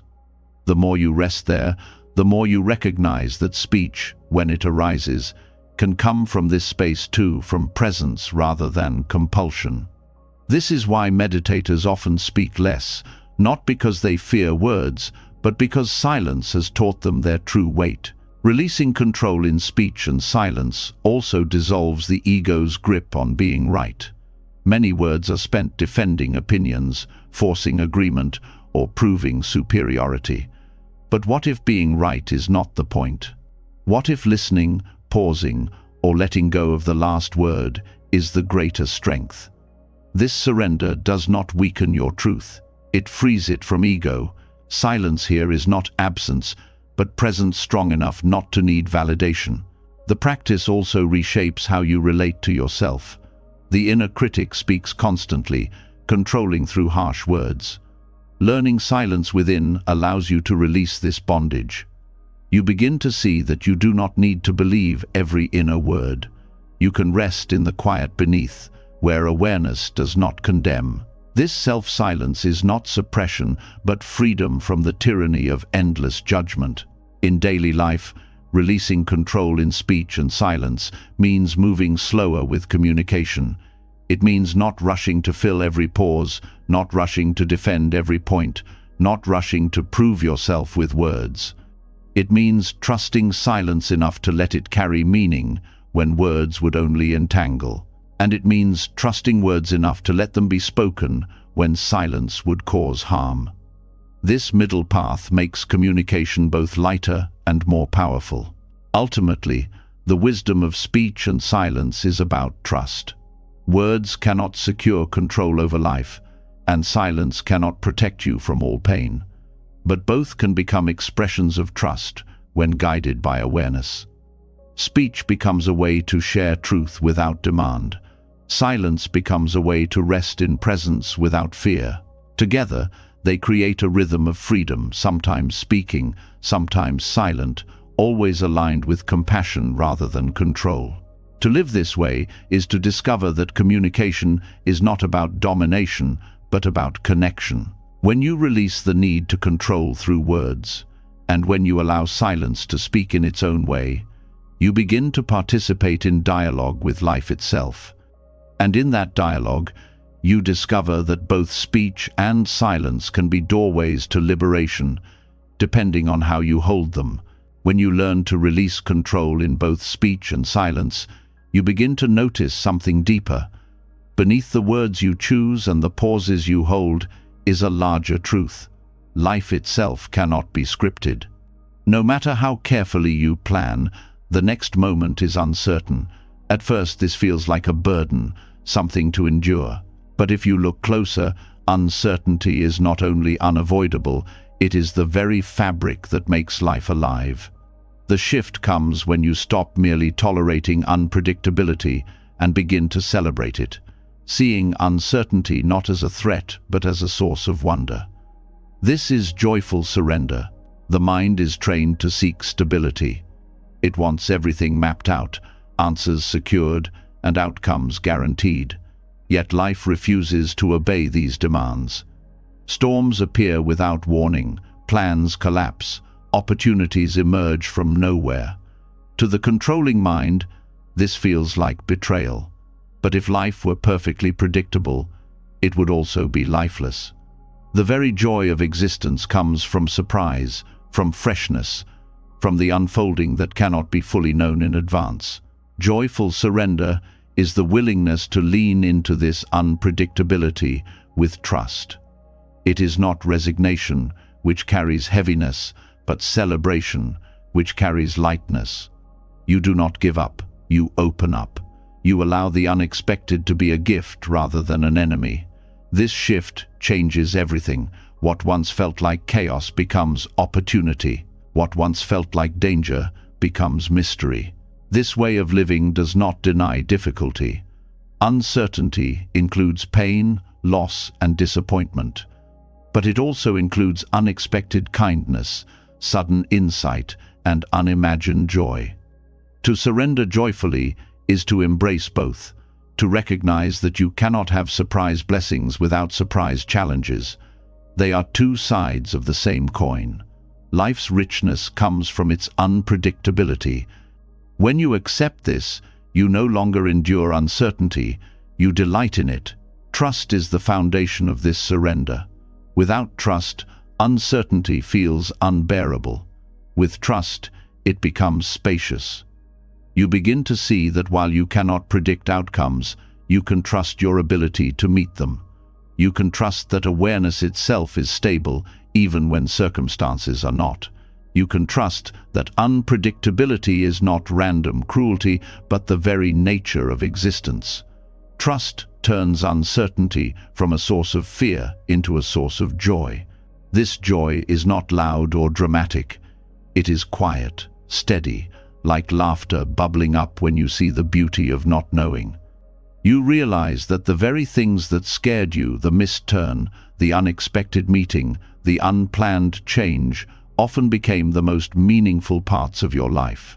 This realization softens resistance. You stop fighting unpredictability and begin to see it as an ally. Meditation reveals this joy directly. Each breath is uncertain. Each thought arises unexpectedly.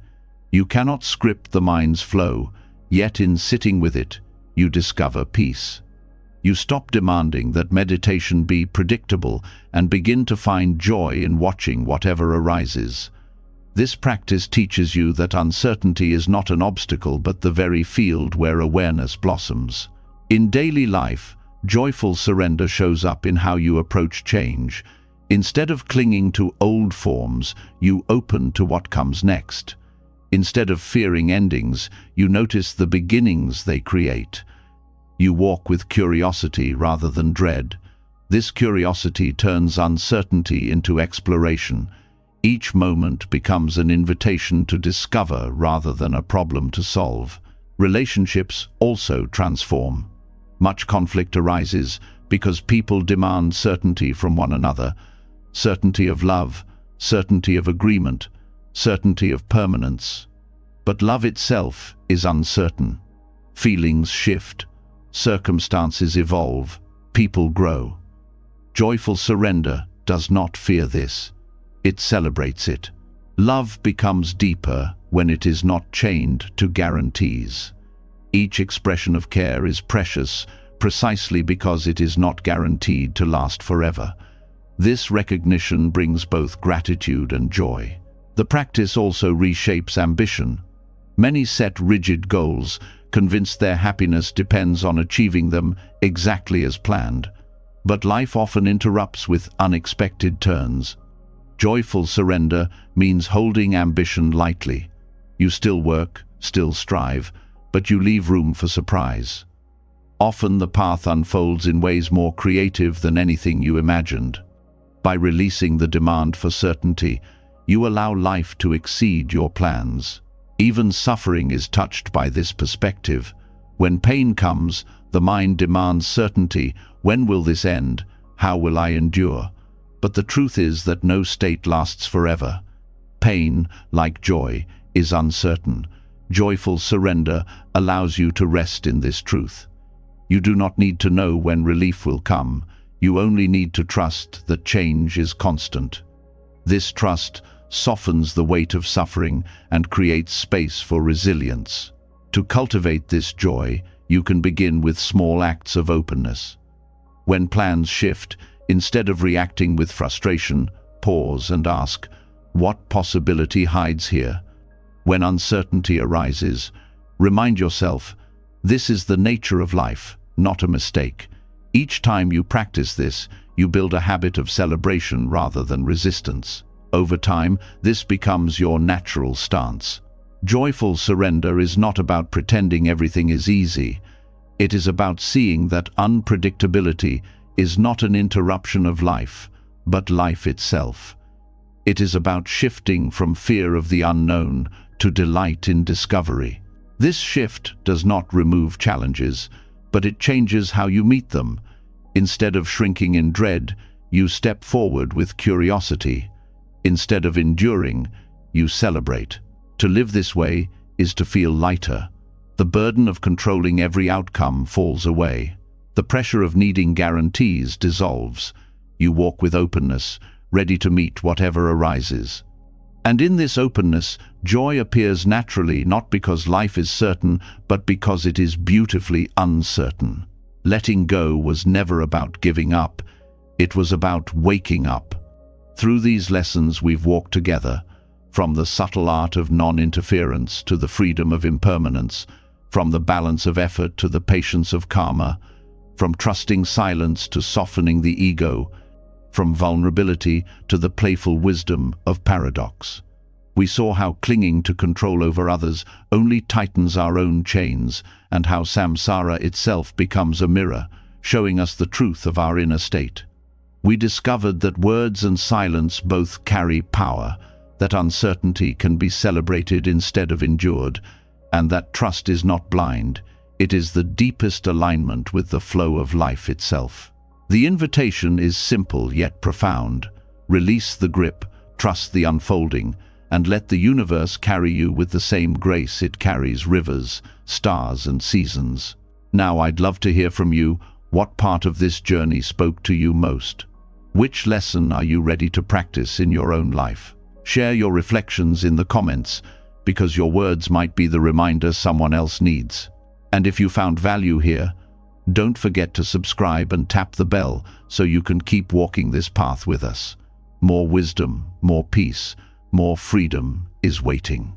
Let's continue to grow together.